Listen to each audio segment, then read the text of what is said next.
अस्सलाम वालेकुम। Wave FM 96.6 की लहरों पर प्रोग्राम करंट अफेयर्स के साथ फ़ारूक शेख आपकी खिदमत में हाजिर है। मैं उम्मीद करता हूँ मेरे तमाम सुनने वाले बिल्कुल खैरियत से होंगे और नए साल के साथ करंट अफेयर शो में कुछ नई चेंजेस के साथ आपकी खिदमत में हाजिर हैं। और आज के प्रोग्राम में हम बात करेंगे हरासमेंट के हवाले से। हरासमेंट यानी कि किसी को हरासा करना जिनसी तौर पर या फिर किसी भी तरीके से किसी शख्स को दबाव का शिकार करना या तशद्दुद में लेकर आना, या फिर हम ये कह सकते हैं कि किसी के ऊपर जारहाना अंदाज से प्रेशर डालना, ये सारी चीज़ें हरासा करने के कॉन्टेक्स्ट में आती हैं। और इस हवाले से आज हम अपना प्रोग्राम कंडक्ट कर रहे हैं और उसमें हमने आज अपने स्टूडियो में दावत दी है डॉक्टर रिफत सादिक साहिबा को, जो अप्लाइड साइकोलॉजी डिपार्टमेंट के इंचार्ज हैं। Government college women university Faisalabad से इनका ताल्लुक़ है और इनके साथ हमारे साथ लाइन पर होंगी फ़ायज़ा अनवर साहिबा, साइकोलॉजिस्ट हैं। उनसे बात करेंगे और भी कोशिश करेंगे कि दीगर शुरका जो हमारे साथ लाइन पर हों, दूसरे कंट्री से हमें कोई दोस्त ज्वाइन करें तो उनको भी लाइन पर लेंगे। और उसके साथ सबसे बढ़कर आप लोगों की कॉल्स को और मैसेजेस को प्रोग्राम का हिस्सा बनाएंगे। और आप हमेशा हमारे साथ रब्ता किया करते हैं। हमारे रब्ते के नंबर 0334196696 पर आप हमें कॉल करेंगे तो आपकी कॉल को भी हम लाइव लेंगे। आपके जो भी इस हवाले से सवालात हैं, हरासमेंट के हवाले से आप जो समझते हैं, जो कहना चाहते हैं, जो बताना चाहते हैं, आप हमें बताएं, उसको प्रोग्राम का हिस्सा बनाएंगे और कोशिश करेंगे कि उसके जवाबात भी आप तक पहुंचाए जाएं। हरासमेंट क्या है और इसकी क्या क्या इकसाम हो सकती हैं, या फिर हमारी सोसाइटी में इसके ऊपर किस तरह से इम्प्लीमेंटेशन हो रही है, या फिर इसको किस तरीके से रोका जा सकता है, इसके पॉजिटिव सॉल्यूशंस क्या है, इन सब के हवाले से आज हम बात करेंगे। डॉक्टर रिफत सादिक साहिबा मैडम, बहुत शुक्रिया, आपने कीमती वक्त दिया और प्रोग्राम में तशरीफ़ लाई। हरासमेंट के बारे में हमारे यहाँ पे कॉन्सेप्ट कुछ और है, लोगों की सोच कुछ और है कि जहाँ पे हम जिक्र करते हैं किसी को हरासा करना है, हरासमेंट का, वहाँ पे हमें मेल और फीमेल का कॉन्सेप्ट सामने आता है। हरासमेंट कंसिडर ही इसको किया जाता है। सबसे पहले तो आप अगर इसको डिफ़ाइन करें कि हरासमेंट क्या होती है बेसिकली। अस्सलाम वालेकुम तमाम सुनने वालों को और आपका शुक्रिया। हरासमेंट के हवाले से मैं कहूँगी कि देखें, हम जब भी हरासमेंट की बात करते हैं ना तो हम उसको ले जाते हैं सेक्सुअल हरासमेंट में। बिल्कुल, पहले तो हमें ये देखना चाहिए कि हम जनरली क्या कहें। कोई हरासमेंट की कोई एक स्पेसिफिक डेफिनेशन हमारे पास अब तक नहीं है, क्योंकि हमारी सोसाइटी में, पाकिस्तान में मुख्तलिफ तरीक़ों से लोगों को हैरेस किया जाता है। अगर हम इसको जनरली देखें ना, अगर एक जनरल डेफिनेशन देखें ब्रॉड वे में, तो हर वो काम जो किसी दूसरे को तकलीफ देता है, परेशान करता है और सामने वाला सहम जाता है, डर जाता है, किसी दबाव में आता है, वो हैरेसमेंट में आता है। बाज़ औक़ात आप लफ्ज़ों से किसी को हैरेस करते हैं, कोई एक जुमला कह देते हैं, बाज़ औक़ात आप कुछ करते हैं, और बाज़ औक़ात ऐसा भी होता है कि हम ना कुछ कहते हैं और ना ही कुछ करते हैं। हमारी बॉडी लैंग्वेज ही ऐसी होती है, हमारा देखने का अंदाज़, हमारी नज़रें, और वही सामने वाले को जो है वो डरा देता है, धमका देता है, और सामने वाला जो है वो दबाव का शिकार नज़र आता है। अब हमारे यहाँ चूँकि जेंडर को इसलिए किया जाता है कि हर बात में हम इसको सेक्सुअल हरासमेंट में लेकर जाते हैं। अगर आप बिल्स भी देखें, पाकिस्तान का जो लॉ भी देखें, तो वहाँ भी ज़्यादातर बात होती है सेक्सुअल हरासमेंट की। तो चूँकि ये बड़ी कॉमन फॉर्म है तो इसलिए यहाँ पर ये होता है कि जी मेल जो है वो फीमेल को जो है वो सेक्सुअली हैरेस कर रहे हैं। सही, बिल्कुल सही। मुख्तलिफ वर्क प्लेस पे करते हैं या स्ट्रीट में, गली मोहल्लों में कर रहे हैं, तालीमी इदारों में कर रहे हैं। इसलिए चूंकि अभी तक हमारी आवाम जो है वो हैरेसमेंट की सिर्फ एक ही फॉर्म से अवेयर है, सेक्सुअल हैरेसमेंट, इसलिए हम ज़्यादातर जेंडर का करते हैं। लेकिन अगर आप इसको थोड़ा सा और देखें, फैमिली की तरफ आएँ, तो आपको फैमिली में भी एक हैरेसमेंट की शक्ल नज़र आएगी कि जैसे अगर शौहर बीवी को यही कह देता है, मैं तुम्हें घर से निकाल दूंगा, तुमने अगर ऐसा नहीं किया तो मैं ऐसा कर दूंगा। और इसको तो हम हैरेसमेंट समझते ही नहीं है। ये तो हम कहते हैं ये तो मियाँ बीवी के दरमियान वैसे ही चलता रहता है, ये तो एक आम सी बात है। तो घरों के अंदर भी बाज़ वक़्त पेरेंट्स बच्चों को करते हैं, बहन भाई एक दूसरे को करते हैं, रिश्तेदार करते हैं, मोहल्लों में कह देते हैं। तो ये चीज़ें जो है ना, मेरी रिक्वेस्ट ये है कि अगर हम हैरेसमेंट को देखते हैं तो मैं ब्रॉड वे में इसको देखें, इसको सिर्फ जेंडर तक जो है वो स्पेसिफाई ना करें। हाँ, जहाँ पर सेक्सुअल हैरेसमेंट आती है वहाँ पर हम इस चीज़ को जो है जेंडर का रोल या मेल फीमेल का रोल जो इम्प्लीमेंट कर बिल्कुल सही है। जैसे भी आपने जिक्र किया कि हमें ये अमूमन फैमिलीज़ में देखने को मिलता है और हस्बैंड वाइफ का तो चलें एक रिलेशन ऐसा है कि जहाँ पे हस्बैंड गुस्से में कुछ बोल देता है तो हम उसको कंसिडर नहीं करते कि हैरेसमेंट में आता है। बच्चों के साथ पेरेंट्स का जो एटीट्यूड है, अगर बच्चे यहाँ पर, हम अपने अभी लॉज को डिस्कस कर रहे हैं, हम आगे फर्दर जो है वो दीगर कंट्रीज़ का भी रेफरेंस कोड करेंगे, कंपैरिजन भी करेंगे। पाकिस्तान के अंदर ये चीज़ बड़ी कॉमन है, बच्चे को डांटना या मारना उसको समझाने के लिए। क्या ये सारी हैरेसमेंट के जुमरे में चीज़ें आएंगी? आ जाती हैं डिफरेंट, अगर आप लेवल देखते जाएं, डिफरेंट फॉर्म्स देखते जाएं, तो एक तरीके से होता है, मैंने ऑब्जर्व किया है डेली लाइफ में कि पेरेंट्स की जो कम्युनिकेशन है वो बड़ी अनहेल्दी है बच्चों के साथ। सही। और ऐसे ऐसे वर्ड्स बच्चों को बोले जाते हैं, यहाँ तक कि मदर जो है हमारे यहाँ अक्सर बच्चों को कहती हैं तुम जैसी औलाद मुझे अल्लाह ने दे दी। बिल्कुल। और ये वर्ड बच्चे के दिल को बहुत लगता है कि एक बच्चे को ये कह देना, और बच्चा ये समझता है कि पता नहीं मैं कैसी औलाद हूँ अपने माँ बाप की।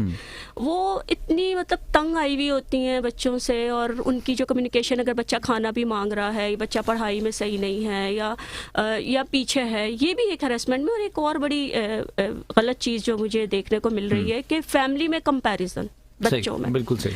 बच्चों में देखिए रिश्तेदार तो करते हैं, लेकिन रिश्तेदारों को रोकना किसका काम है? पेरेंट्स का काम है। ये भी हरेसमेंट में आता है। जी, तकरीबन देखिए एक बच्चा है, अगर आप उसको दूसरे बच्चे के सामने कंपेयर कर रहे हैं, तुम देखो निकम्मे हो, तुम तो देखो नालायक हो, तुम तो कुछ नहीं कर सकते, तुम्हारी खैर नहीं है, सही, ठीक है, और तुम्हारे ये इतने मार्क्स नहीं आए, मैं तुम्हें घर से निकाल दूंगा, अब मैं तुम्हें कोई चीज नहीं दूंगा, जैसे फादर कहता है, मैं तुमसे बात नहीं करूंगा, तुमने ये इतना ग्रेड नहीं लिया तो फिर देखना। अगर तो इतना भी नहीं किया जाएगा तो बच्चे को कैसे डील किया जाएगा? देखिए बच्चों को समझाने के तरीके होते हैं, पेरेंट्स बच्चों के लिए रोल मॉडल होते हैं। एक खातून थी, तो वो रीडिंग करती थी, उनका बच्चा भी एक बुक रीड कर रहा था, उनसे किसी ने पूछा कि भाई आपने अपने बच्चे को रीडिंग हैबिट्स कैसे डेवलप की? तो उस मदर ने कहा कि मैंने अपने बच्चे को कभी नहीं कहा किताब खोल के बैठो, मैं किताब खोल के बैठती हूँ, मेरा बच्चा मुझे देखता है, उसी के अंदर ये शौक जो है वो आहिस्ता आहिस्ता आया है, बुक बच्चे देख के लर्न कर जाते हैं इसको। हमारे यहाँ बच्चे देखे, बच्चों के लिए हम हैं रोल मॉडल, सही है, हम वही काम करते हैं। आज हम सबको बच्चों से कंप्लेन है, मोबाइल नहीं छोड़ते।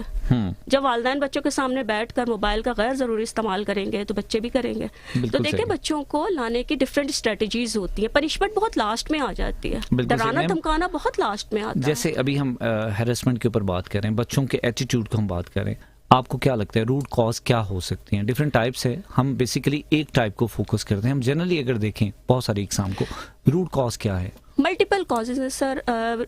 एक शख्स दूसरे को हैरिस करता है तो उसके बहुत सारे फैक्टर्स हो सकते हैं, बायोलॉजिकल फैक्टर्स भी हैं, ठीक है। आपका ब्रेन की डिफरेंट फंक्शनिंग, पार्ट की डिफरेंट फंक्शनिंग होती है, आपका ब्रेन भी इमोशंस को, आपके बिहेवियर को कंट्रोल करता है। बायोलॉजिकल आपकी फैक्टर्स है, जेनेटिकली चीज़ें ट्रांसफर होती हैं, टेम्परामेंट आपके अंदर ट्रांसफर हुआ है इनबॉर्न आपके अंदर, और फिर आपकी सेक्सुअल इम्पल्सेस होती हैं, एग्रेसिव इम्पल्सेस होती हैं, तो हम उनका एक्सप्रेशन, अगर पर्सन जो है वो वक्त के साथ उसको मैनेज करना ना सीखे तो फिर उसका जो इसका इजहार होता है ना बड़े मनफी अंदाज में होता चला जाता है। ये भी फैक्टर्स हैं।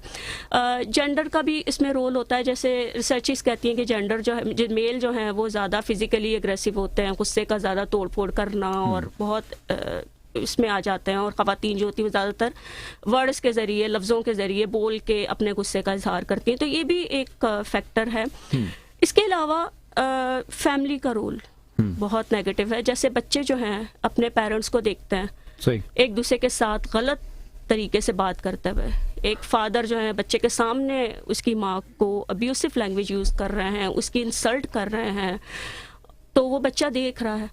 और इसी तरह बाज़-औक़ात मदर भी, वो भी एग्रेसिव होती हैं, वो भी गुस्से में बहुत कुछ कह देती, बच्चा वो सुन रहा है। फैमिली के अंदर डराना धमकाना। फिर हमारे अब सोसाइटी में अब देखें कि ये जो ससुराल का और जो कॉन्फ्लिक्ट्स रहते हैं, आपको हर तरह के केसेस नजर आएंगे। कहीं बहू नेगेटिव होती है, कहीं ससुराल वाले नेगेटिव होते हैं। इनकी जो टग ऑफ वॉर है, इसका बच्चों के ऊपर बहुत बुरा असर पड़ता है। हर वक्त चिक चिक, घर का तनाव, स्ट्रेसफुल एनवायरनमेंट, ये बच्चों के अंदर बहुत सी एहसास कमतरी को डेवलप करता है। बिल्कुल सही। अब उनके अंदर हो रही है एहसास कमतरी।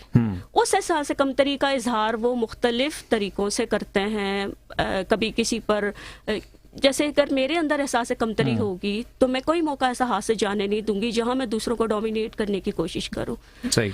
तो वो ये एहसास कमतरी इंसान की जो होती है, ये बहुत से मनफी रवैयों को वो जो देती है। इंसान जबान के जरिए किसी को तंज करेगा, सही। कभी किसी की बात में किसी में नेगेटिव पहलू तलाश करना बहुत से लोगों का काम होता है। बिल्कुल ऐसे ही। 4 लोगों के सामने एक जुमला कह के किसी को शर्मिंदा कर लेना, क्योंकि वो उनके अपने अंदर की इन्फीरियरिटी कॉम्प्लेक्सेस होता है। इसी तरह बहुत सारे लोगों को सुपीरियरिटी कॉम्प्लेक्स होता है, एहसास बर्तरी, पावर का, ताकत का, पैसे का, शक्ल सूरत का, स्टेटस का। इवन अगर कोई बहुत बड़ी पोस्ट पर है तो उसे उसका भी एक घुमंड उसको रहता सही है। तो सिक्योरिटी कॉम्प्लेक्स भी जो है वो लोगों को इस तरफ लेकर जाता है। सही है, बिल्कुल और सही। इसके अलावा एग्रेशन अगर किसी के अंदर है तो वो अपने उस एग्रेशन को किसी न किसी शक्ल में निकालेगा, जितनी उसकी रेंज है। क्योंकि हर इंसान जो है वो उसी हद तक जाता है जहां तक वो जा सकता है। फिर इसी तरह उसका गुस्सा दबा हुआ गुस्से को निकालने की कोशिश करता है, अपने एहसास महरूमी को दूसरों पर वो करता है। और इसके अलावा सर एक और रिवेंज वाली भी अगर किसी के अंदर थोड़ी सी टेंडेंसी मौजूद है, बदला लेने वाली, तो ऐसे लोग भी जो है वो किसी सूरत वो नहीं मतलब दूसरे को करते हैं। फिर नीड फॉर डोमिनेंस, दूसरे को डोमिनेट करना, कंट्रोल मेरे हाथ में रहे, एक पावर वो जब गेम होता है ना, अथॉरिटी जी मेरी अथॉरिटी रहे। और ये बहुत सारे फैक्टर्स हैं। और एक और मेन फैक्टर है कि जो हैरेस करने वाला शख्स है वो विक्टिम को भांप लेता है।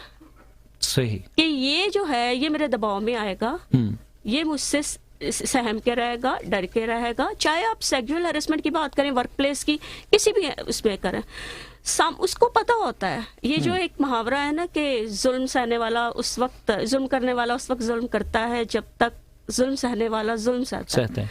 तो सामने वाले को पता होता है। ये मैंने खुद रियल लाइफ केसेस देखे हैं कि एक शख्स दूसरे को जब हैरिस कर रहा होता है तो वो हैरिस हो रहा होता है, एग्जैक्टली वो खौफ का शिकार होता है। लेकिन मैम हमारे यहाँ पे रूल्स हैं या रूल ऑफ लॉ जो है वो भी इतना स्ट्रॉन्ग कंसिडर नहीं किया जाता कि इन चीज़ों को रोका जा सके। अगर रोका जा सकता होता तो इतने सालों में कहीं ना कहीं हम इसको कंट्रोल करते हैं, ब्रेक लगाते।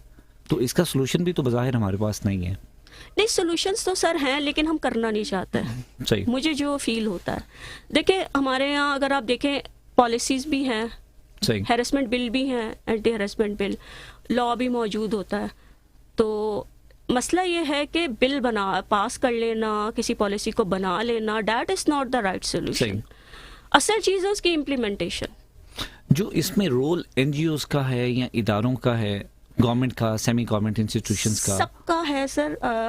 देखें जो आपका एक प्रॉब्लम, एक इशू होता है ना सोशल, वो किसी एक पर्सन के एफर्ट से नहीं होता। कुछ एफर्ट आपको पर्सनल लेवल पे करनी पड़ती हैं, कुछ कलेक्टिव एफर्ट्स होती हैं, सोसाइटी को मिलके उसको रोकना होता है। अनफॉर्चुनेटली अब अगर हम देखें अपने आप को तो हम में से हर शख्स आता है मेरा मामला थोड़ी है, बिल्कुल छोड़े, हमें क्या जरूरत है इस मामले में बोलने की।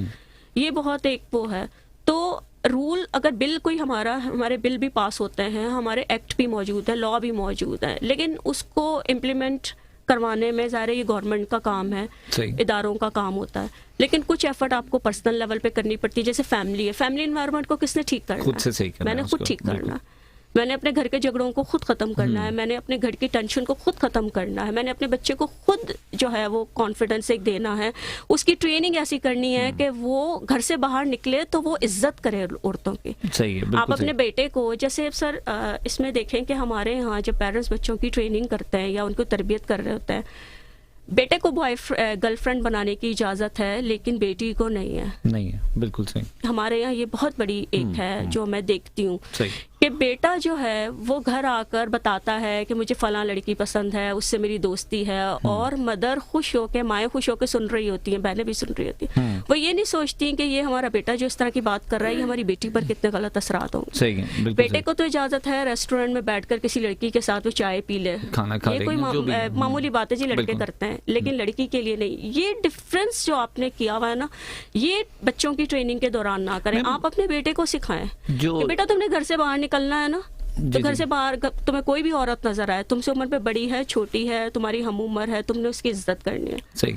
जब आप अपने बेटे को सिखाएंगे दूसरों की इज्जत करना, तो वो घर से बाहर निकलेगा, वो किसी भी औरत की इज्जत को खराब करने की कोशिश नहीं करेगा। इस सारे में अगर देखा जाए gender discrimination is a basic point, कि अगर आप सेक्सुअल हरासमेंट की बात करते हैं तो जेंडर डिस्क्रिमिनेशन तो एक रूट कॉज है ना हमारे पास। हाँ ये है, क्योंकि हम हमारी सोसाइटी में ये चीजें प्रिवेल ऐसे ही हो रही हैं और हम बच्चों को राइट डायरेक्शन बता नहीं बता रहे। उसमें जो एलिमेंट एक बड़ा कॉमन एलिमेंट है वो एजुकेशनल इंस्टीट्यूशंस का है। देखिए, तरबियत एक इंसान की होती है घर में और तालीमी इदारे में। सही। अनफॉर्चुनेटली ना हमारे घरों में बच्चों के लिए रोल मॉडल है, ना तालीमी इदारों में। सही। दोनों में नहीं। मैं नहीं कहती कि मैं खुद भी टीचर हूँ और मैं जानती हूँ कि तालीमी इदारों का वो रोल नहीं है करैक्टर बिल्डिंग में जो होना चाहिए। सही। ठीक है, टीचर का काम होता है, लेक्चर तो वो डिलीवर करता है, लेकिन लेक्चर के दौरान वो मोरल लेसन भी स्टूडेंट को कुछ ना कुछ दे, बताए, रिस्पेक्ट करना सिखाए। इसी तरह वालिदैन जो हैं वो अपने घरों में करें। और इसके अलावा आप देखें कि टीचर पेरेंट की जो इंटरेक्शन है ना, वो भी ख़त्म हो गई है आज के दौर में। आपको लगता है कि बच्चे मॉरल लेसन सुनते हैं या सुनना चाहते हैं? मेरा ख्याल में सुनने वाले, क्योंकि आप यूनिवर्सिटी लेवल पे अगर बच्चों को देखते हैं तो वो तो मैच्योर होते हैं स्टूडेंट्स, लेकिन वहाँ पर भी टेंडेंसी बड़ी कम होती है बच्चों की। सर मैच्योरिटी ये नहीं होती कि आप बड़े हो गए।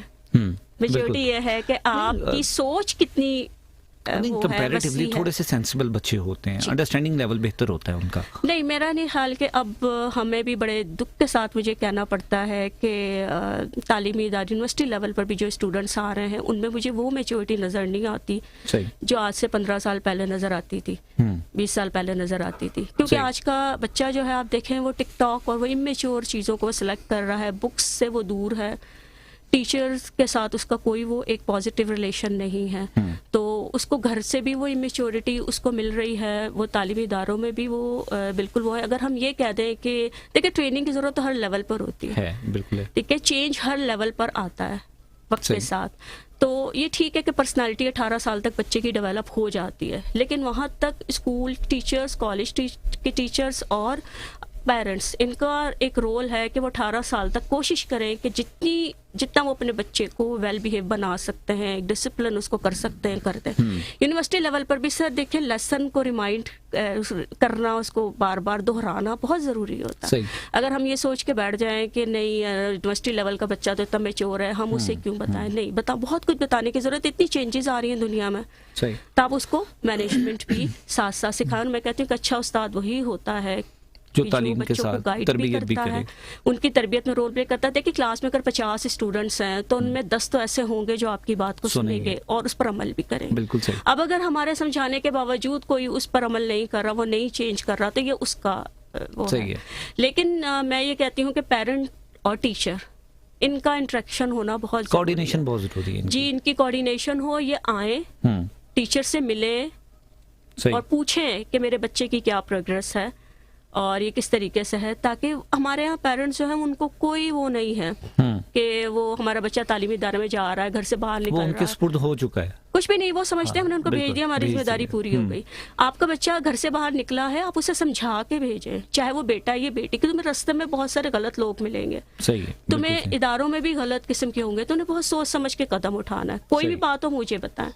और एक और बहुत इसमें है एक फैक्टर कि हमारे सेंस ऑफ ट्रस्ट, एक ट्रस्टवर्दी रिलेशन होता है ना बच्चे का वालिदैन के साथ, वो नहीं है। सही। बहुत सारे केसेस हैं। ट्रस्टवर्दी रिलेशन की रीजन क्या समझती हैं? देखिए एक भरोसा होता है।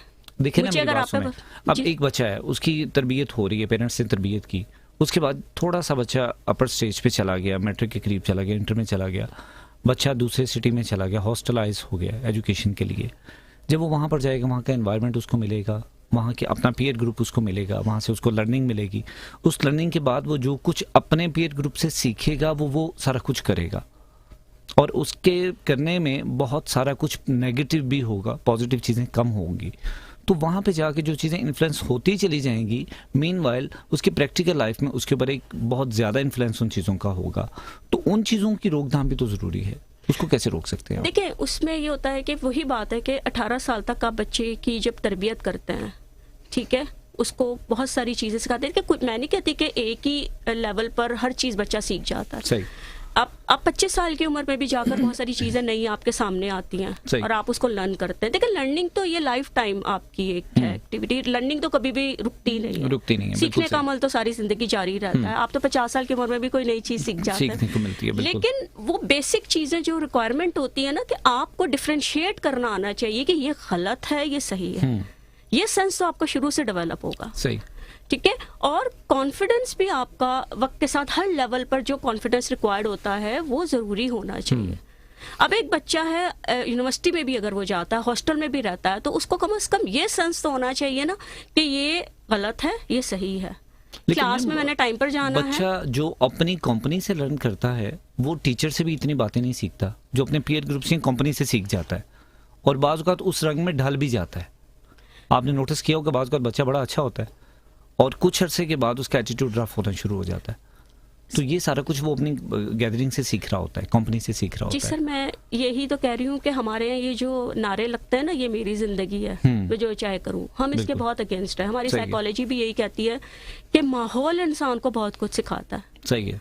तो अगर मैं ये सोचने लगूं कि मेरी जिंदगी में जो चाहे करूं, तो मैं ये भूल जाऊंगी कि अगर मैं गलत काम किसी के सामने कर रही हूँ और 10 लोग मुझे ऑब्जर्व कर रहे हैं, तो सही वो मुझसे सीख रहे हैं लाशौरी तौर पर। सही है।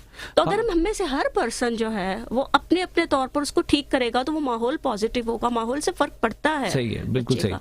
लेकिन कुछ उसकी बेसिक पर्सनालिटी भी, उसकी करेक्टरिस्टिक्स होती हैं, वो रोल प्ले कर रही होती है। बहुत से बच्चे घरों से निगलेक्टेड होते हैं, वो सही। एहसास कमतरी का शिकार होते हैं। जब उनको फ्रेंड्स मिलते हैं ना, फिर वो अपने दोस्तों को छोड़ना नहीं चाहता। सही, फिर वो उनके बिल्कुल रंग सही। में उनके ढलने के चांसेस ज्यादा होते हैं। लेकिन जो स्ट्रॉन्ग पर्सनालिटी होती है ना, तो वो दोस्त भी सोच समझ के बनाते हैं। जैसे पेरेंट्स हैं, अगर बच्चों को कहें कि बेटा दोस्त बनाने में जल्दी नहीं करना, थोड़ा सा देखो परखो सही। फिर दोस्त बनाना, तो बिल्कुल ये सही। गाइडलाइन बच्चों को हर स्टेज पर चाहिए। डायरेक्शन बतानी पड़ेगी, फिर बच्चे जी। वो चीज़ें इंप्लीमेंट करेंगे। बिल्कुल सही। हमारी सोसाइटी में जैसे हम जिक्र कर रहे हैं अभी कि एक तो सेक्सुअल हैरेसमेंट जो है वो तो बड़ी कॉमन सी एक टर्म है, उसके अलावा और बहुत सारी इकसाम है।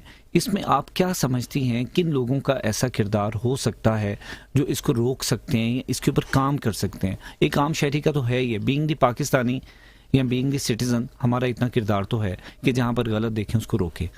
लेकिन उससे ज़्यादा क्या कोई स्पेसिफिक डिपार्टमेंट, कोई ख़ास शोबा, कोई लोग जो इसके लिए मखसूस हों, जिनको किरदार अदा करना चाहिए, उनमें आप क्या समझते हैं कौन लोग हो सकते हैं? जी, हमारे कानून नाफिज करने वाले इदारे हैं, हमारा पुलिस डिपार्टमेंट है। इसके अलावा स्पेशल आपकी ऐसी ब्रांचेज इसमें होनी चाहिए। मुझे बहुत ज़्यादा पुलिस डिपार्टमेंट की डिटेल या वकला का नहीं किरदार पता, क्या लेकिन समझती हैं? गवर्नमेंट का काम है कि उसको इम्प्लीमेंट करवाना, उसको चेक एंड बैलेंस रखना। टीचर्स का और वकला का क्या किरदार समझती हैं जिसका? इसमें? टीचर्स का और टीचर्स वकला का का? भी है, जैसे तालीमी इदारों का भी, जैसे मेरी एडमिनिस्ट्रेशन है, उसका भी एक रोल है कि अगर किसी स्टूडेंट को कोई टीचर हैरेस कर रहा है तो वो इसकी बाकायदा इंक्वायरी करवाएं सही। और पनिशमेंट उसकी जो है वो सेट करें। अगर टीचर अगर को कोई टीचर खुद हैरेस एग्जैक्टली यही पूछने वाला हूँ मैं, अगर टीचर को हैरेस किया जा रहा है तो उसका क्या हाल है?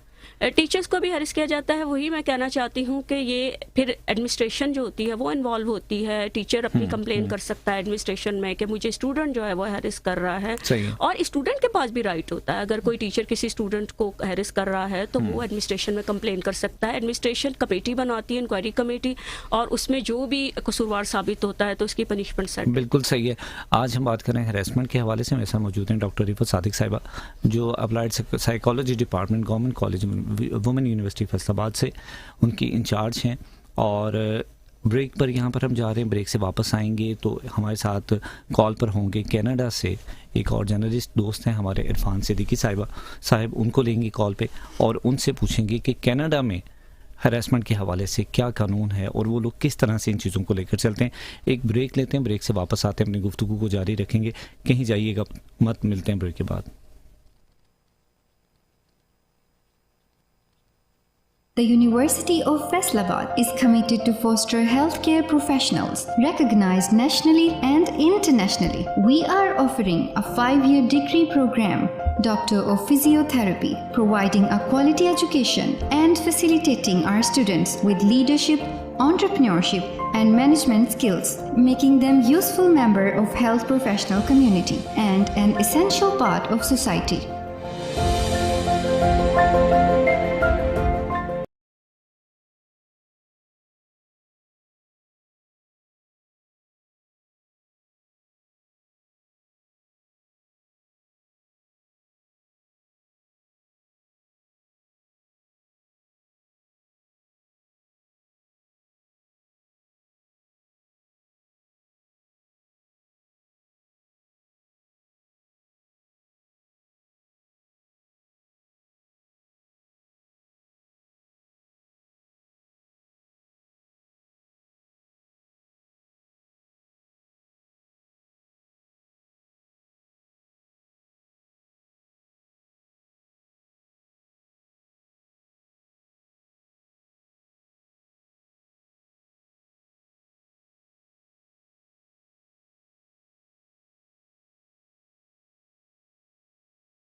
treat patient on my own, because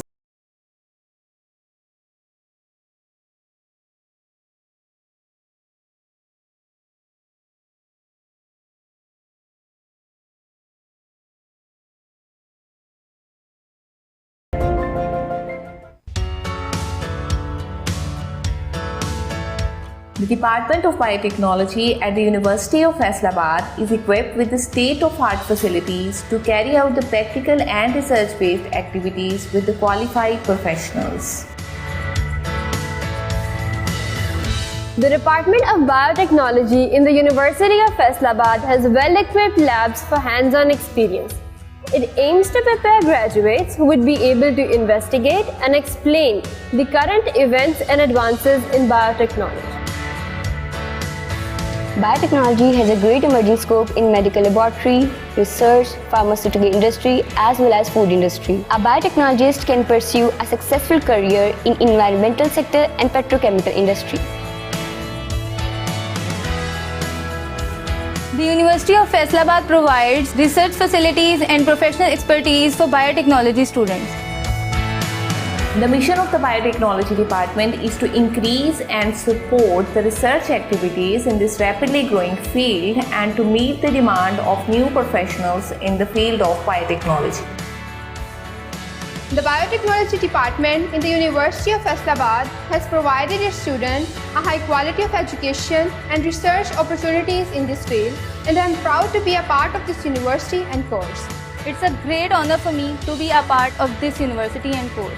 We welcome new entrants at the University of Faisalabad.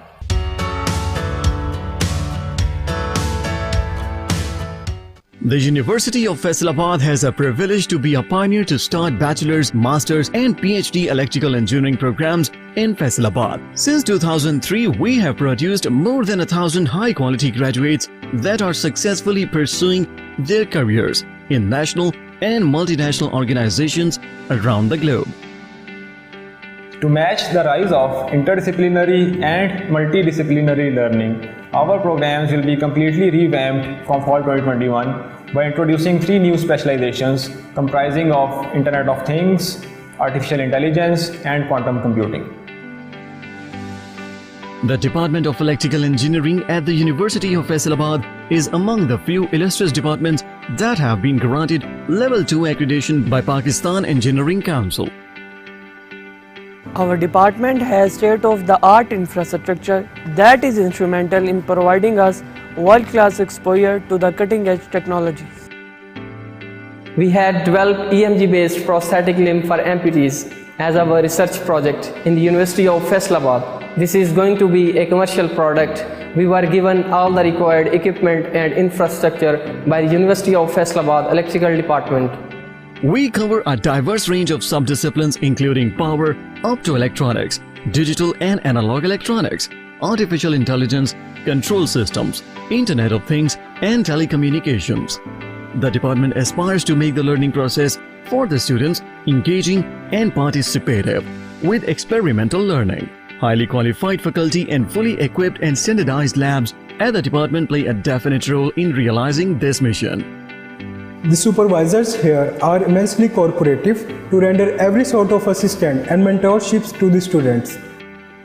The Department of Electrical Engineering at TUF gives its undergraduate and graduate students an opportunity to work on real-world prototypes built by our faculty and students. Be it electric vehicles, biomedical instruments, robotics or power transmission and distribution, an experience which will not be gained in any other university. We look forward to keep improving and producing highly skilled graduates which will not only help them grow in their careers but also strengthen the society and consequently our beloved country.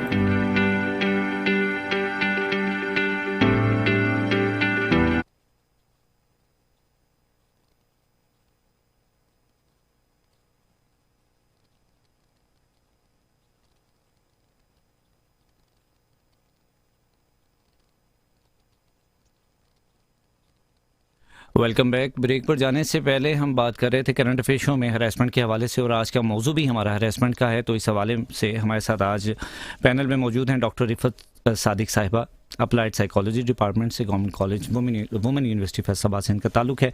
और अभी हमने line पर लिया है Canada से हमारे दोस्त हैं इरफान सिद्दीकी साहब जो जर्नलिस्ट हैं, वर्किंग जर्नलिस्ट हैं वहाँ पे, और वहाँ के कनाडा में रेडियो में भी शो करते हैं सोशल इश्यूज़ के हवाले से। सो इरफान, कैसे हैं आप? ठीक ठाक हैं? हाँ जी, सबसे पहले जी बहुत शुक्रिया आपका फर्क साहब, आपने मुझे अपने प्रोग्राम में, जितने भी आपके लोग सुन रहे हैं सबको अस्सलाम वालेकुम। और वो अब वही बात है कि हाँ जी, और वो अब हमें आदत पड़ी हुई है ना, तो हम यहाँ पे क्योंकि शो करते हैं ना, तो सारी मतलब बाकी कम्युनिटीज होती है, तो हम अस्सलाम वालेकुम भी करते हैं, सत श्री अकाल भी करते हैं और नमस्कार। नहीं जी, बड़ी अच्छी बात है। आप कम्युनिटी के हवाले से बेसिकली यहाँ वहाँ पर जो आप परफॉर्म करें तो पाकिस्तान को रिप्रेजेंट करते हैं, बड़ी खुशी की बात है। इरफान, आज हम हरासमेंट के हवाले से बात कर रहे हैं, तो हरासमेंट पाकिस्तान के अंदर जो रूल्स एंड रेगुलेशन हैं वहाँ पर क्या समझते हैं? कनाडा में या फॉरेन सोसाइटी में, दूसरी कंट्रीज में कैसे इसको देखा जाता है कि हरासमेंट को किस जुमरे में लिया जाता है? क्या है ये?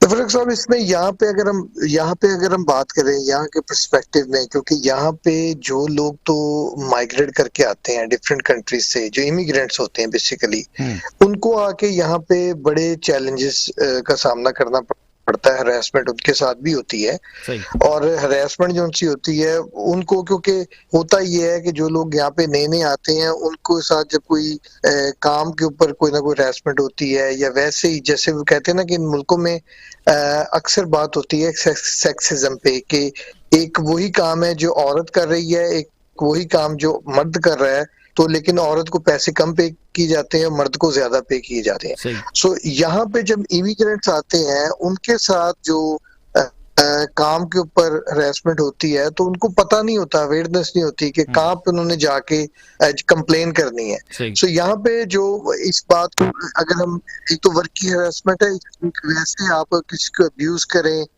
किसी को आप किसी के साथ आप इवन आप किसी को टेक्स्ट मैसेज भी कर दें, वो भी हरासमेंट में है। आप सो यहाँ पे जो आप यकीन करें कि अगर मैं ओवरऑल देखूं कि यहाँ पे इस मामले पे अगर कोई आपका कंप्लेन कर दे आपके बारे में कि आपने सेक्सुअल हरासमेंट की है, तो उसको यहाँ पे बहुत सीरियस लिया जाता है। अच्छा। और यहाँ पे जो पुलिस है वो आप समझ लें जितने भी इदारे हैं वो फौरन उस पर रिस्पॉन्ड करते हैं, और आप इन्वेस्टिगेशन स्टार्ट करते हैं, और उसके बाद अगर वो उनको लगे कि आप गिल्टी हैं, उनके पास इनफ एविडेंस है, तो वो आपको फौरन प्रोसिक्यूट करते हैं। सो यहाँ का जो, और उसके बाद फिर वो आपकी टेल टैग होती है। अगर आपके ऊपर कोई केस बन जाता है तो आपका, क्योंकि इन मुल्कों में अगर देखा जाए तो क्रेडिट पे सारा कुछ चलता है आपका। Once you have any criminal record तो देन आप कुछ भी नहीं कर सकते यहाँ पे।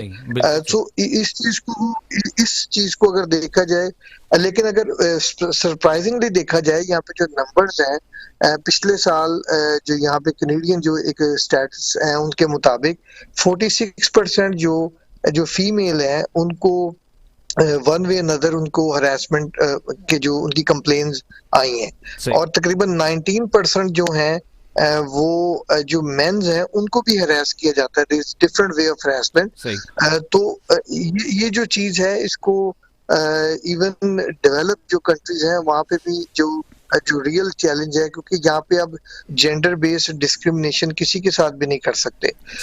तो वजह से यहाँ पे जो मुझे लगता है कि जो बहुत सारा जो स्पेशली इन मामलात में जो लॉ है वो ऑपरेशनल भी है और फंक्शनल भी है, जिसकी वजह से यहाँ पे जो चीजें हैं अगर रिपोर्ट होती हैं तो फौरन उसके ऊपर बड़ा सब्सटेंशियल किस्म का इनिशिएटिव लिया जाता है। जो यहाँ से पाकिस्तानी जाते हैं वहाँ पर, उन लोगों के बारे में क्या आपको लगता है कि क्या लोकल कम्युनिटी को वो लोग ज़्यादा करते हैं, सिक्योर करते हैं, या फिर उनको ज़्यादा डिफेंड तो नहीं करते हैं हरासमेंट के हवाले से? यहाँ पे जनरल रूल है, सबके लिए एक जैसा है?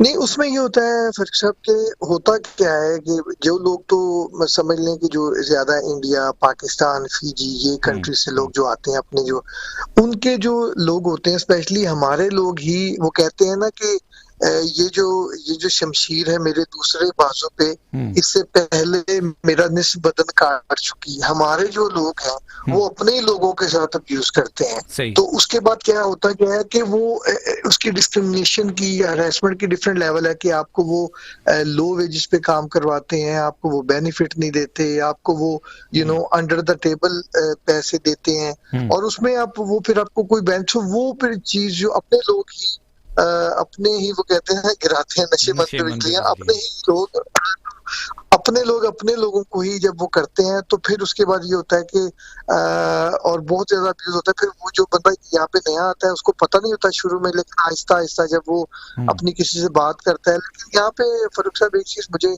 लगता है कि यहाँ पे ना सोशल वर्कर, यहाँ पे आप किसी से आपको कोई प्रॉब्लम है, आप किसी से वैसे ही बात कर लेना, अगर वो सोशल वर्कर नहीं भी है तो वो फौरन उसको किसी सोशल वर्कर का या किसी बंदे का पता होगा, वो आपको फौरन ले जाएगा, उससे कनेक्ट करवा देगा। यानी आपकी कंप्लेन है ना, तो उसको वो फौरन चैनलाइज कर देगा अगर आपको। सो ये शायद मुझे लगता है कि यहाँ पे इस वजह से हर बंदा जो बिजनेस ओनर है, जो एम्प्लॉयर है, वो डरते हैं कि क्योंकि अगर कंप्लेन हो गई उनकी, और यहाँ पे मुझे लगता है कि अब माशाल्लाह जो यहाँ पे लोग हैं जो इंडिया पाकिस्तान से, वो काफी अवेयर हो चुके हैं, और जो कि पाकिस्तान से जो स्पेशली लोग आ रहे हैं वो बड़े एजुकेटेड लोग हैं जो यहाँ पे आ रहे हैं इन मुल्कों में, मैं आपको बताऊं। So I mean once they know, तो वो फिर जो भी अगर उनके साथ ज्यादती होती है तो वो फिर उसको फौरन जो है ना हाईलाइट करते हैं। सो ये एक अच्छी चीज है। बाकी यहाँ पे मीडिया जो है ना वो भी उन चीजों को लेके चलता है, कोई मसला हो तो या परसेंटेज की आप बात कर रहे हैं, जैसे फीमेल की परसेंटेज बता रहे हैं 46% है, या मेल्स को 19% आपने अभी फिगर जो बताए हरासमेंट की जाती है। इतना स्ट्रॉन्ग वहाँ पे इम्प्लीमेंटेशन है रूल्स की, और ऑपरेशनल है लॉ वहाँ पे, उसके बावजूद इतनी रेशो है, तो ये एक सोचने की वाली बात है।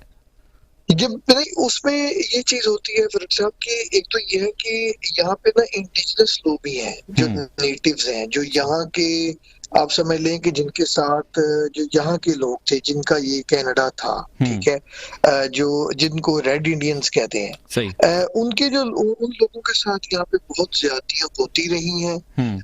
अभी भी अगर देखा जाए सिग्निफिकेंट जो नंबर्स हैं हरासमेंट के उन लोगों के साथ हैं। सो इसकी वजह से यहाँ पे जो 15 साल से जो ऊपर की मतलब जो एज में लड़कियां होती हैं 29 तक, इसमें जो है उनमें भी स्पेसिफिकली जो नेटिव लोग हैं यहाँ के उनके साथ ज्यादा हरासमेंट होती है। लेकिन गवर्नमेंट जो है, क्योंकि ऑब्वियसली आपने पिछले दिनों वाकया सुना होगा कि रेजिडेंशियल स्कूल होते थे यहाँ पे कनाडा में, जिसकी वजह से जो रेड इंडियंस लोग थे उनके बच्चों को ले जाया जाता था और उनको मतलब उनकी ना जो समझ ले के जेनोसाइड वाला था। तो वो बहुत सारे रेजिडेंशियल स्कूल, सो गवर्नमेंट जो है वो हर लेवल पे अब कोशिश कर रही है कि जो ये रिपोर्ट्स हैं इनको सामने रखते हुए, ये कंप्लेंट्स की बात हो रही है, लेकिन कंप्लेंट्स जो है अगर हम देखें तो इसको रिपोर्ट किया जाता है, क्योंकि यहाँ पे वो सिस्टम नहीं है कि कोई बंदे के साथ अगर कोई मामला हो तो वो छुपा ले या उसको ना बताए, तो वो फौरन ना जो है ना वो हर बंदे के लिए इक्वल है अगर आपके साथ ज्यादती होती है। और मैं आपको यहाँ पे बताता चलूं फरूक कि मतलब मेरी पर्सनली हमारे 2-3 यहाँ पे जानने वालों के साथ भी ये हुआ है कि उनकी जैसे हस्बैंड वाइफ का जब आपका सेपरेशन हो जाती है, आप उनको आप नहीं मिल सकते क्योंकि आपका जब कोर्ट में केस चला जाता है, ये जो बच्चों का कस्टडी का ये, सो अगर यहाँ पे क्योंकि वो कई लोगों क्या होता है कि वो पाकिस्तान या इंडिया के जो हम लोग हैं ना, हम हर चीज को बड़ा इमोशनली लेते हैं, तो वो उन्होंने कोशिश भी की एक दफा ना, मतलब मैं आपको पर्सनल थोड़ा सा वाकया डिटेल में तो नहीं बताऊंगा, लेकिन आपको थोड़ा सा हिंट दे दूंगा कि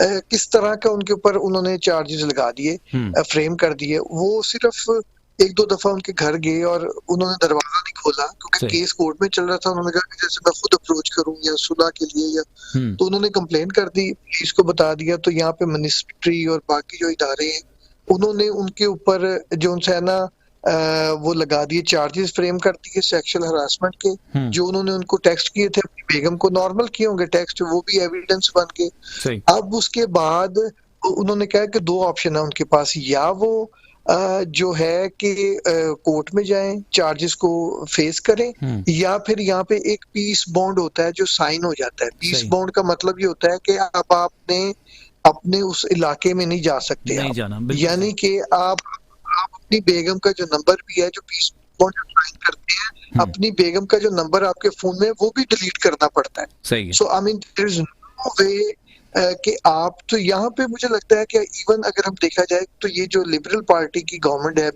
पहले 4 साल थी, अब दोबारा फिर इलेक्ट हुई है, तो इनमें भी जो औरतों की जो तादाद है हमारी पार्लियामेंट में भी वो 50-50 है। सही। सो इन्होंने जो मतलब जो हमारी फीमेल्स हैं यहाँ की पॉलिटिक्स में, क्योंकि यहाँ पे जो एक मतलब उस हिसाब से मतलब कोशिश करते हैं कि वो बैलेंस करें और चीजों को लेके चले। सो यहाँ पे मुझे लगता है कि कंप्लेंट्स आती हैं, लेकिन उनको फौरन जो है कई लोग जो उनके जिनके लेट से जिन लोगों के मसले होते हैं, फॉर एग्जांपल कोई बंदा अगर वर्क वीजे पे आया हुआ है और उसको एक एम्प्लॉयर के साथ 2 साल रहना है, वो जो अब्यूज होती है वो फिर अब्यूज उसको बेचारे को, यहाँ पे अपने बहुत सारे केसेस देखे हैं, लड़कियां लड़कों को अब्यूज लोग करते हैं, लेकिन वो फिर ये होता है कि जब उनका टाइम पूरा होता है ना, तो वो पूरा केस तैयार हो रहा होता है, तो उसके बाद वो जाके कंप्लेन करते हैं, तो अगर वो फंस जाए एम्प्लॉयर तो उनका बचना बहुत मुश्किल होता है। और यहाँ पे फौरी इंसाफ जो है ना वो मामला है, वो ड्रैग नहीं होता। बिल्कुल सही है, ये बड़ी पॉजिटिव चीज़ है। डॉक्टर साहब हमारे साथ इरफान मौजूद हैं, डॉक्टर रिफत सादिक साहिबा, पाकिस्तान के जो भी सिस्टम हरासमेंट का, इसके हवाले से मैं इनसे बात कर रहा हूँ। अभी जैसे इरफान बता रहे हैं कि वहाँ पर कुछ छोटा सा भी अगर आप थोड़ा आउट ऑफ द वे जाके प्रेशराइज करते हैं तो वो हरासमेंट में आता है। वहाँ पे इतना सख्त रूल है, यहाँ पर हम इन चीज़ों को बड़ा लाइट लेते हैं। कैसे आप इस चीज़ को कंपैरिजन कर सकती हैं कि हम अपने जो बिल्कुल वहाँ के उनके मेजर इनिशिएटिव्स हैं हमारे लिए माइनर से भी कम होते हैं?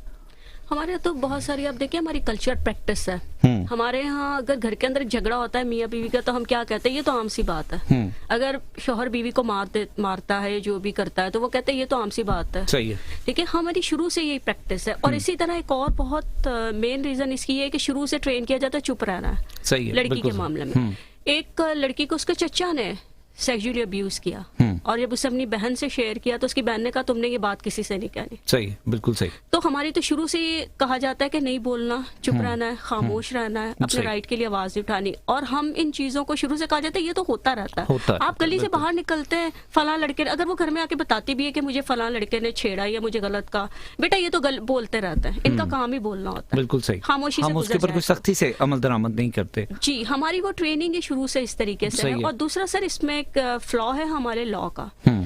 लॉ हमारा बन जाता है, उसकी इम्प्लीमेंटेशन में प्रॉब्लम है। सबको पता है कि हमारे यहाँ कसास के कानून का गलत इस्तेमाल होता है। जिसके पास पैसा है, जिसके पास ताकत है, वो कसास के कानून को इस्तेमाल करके छूट रहा है, और जो मिडिल क्लास गरीब बंदा है वो फांसी चढ़ जाता है। तो हमारे यहाँ कानून है। अब अगर एक शख्स, सपोज अगर मैं किसी पे कहती हूँ कि भाई इसने मुझे तंग किया है, तो वो बंदा ताकत के जोर पे छूट रहा है। अब मुझे ये पता है कि फलां शख्स ताकत के इस्तेमाल पर, पॉलिटिकल एफिलिएशन पर उसको रिलीफ मिल जाना, और फिर उसके बाद वो मुझे तंग करेगा।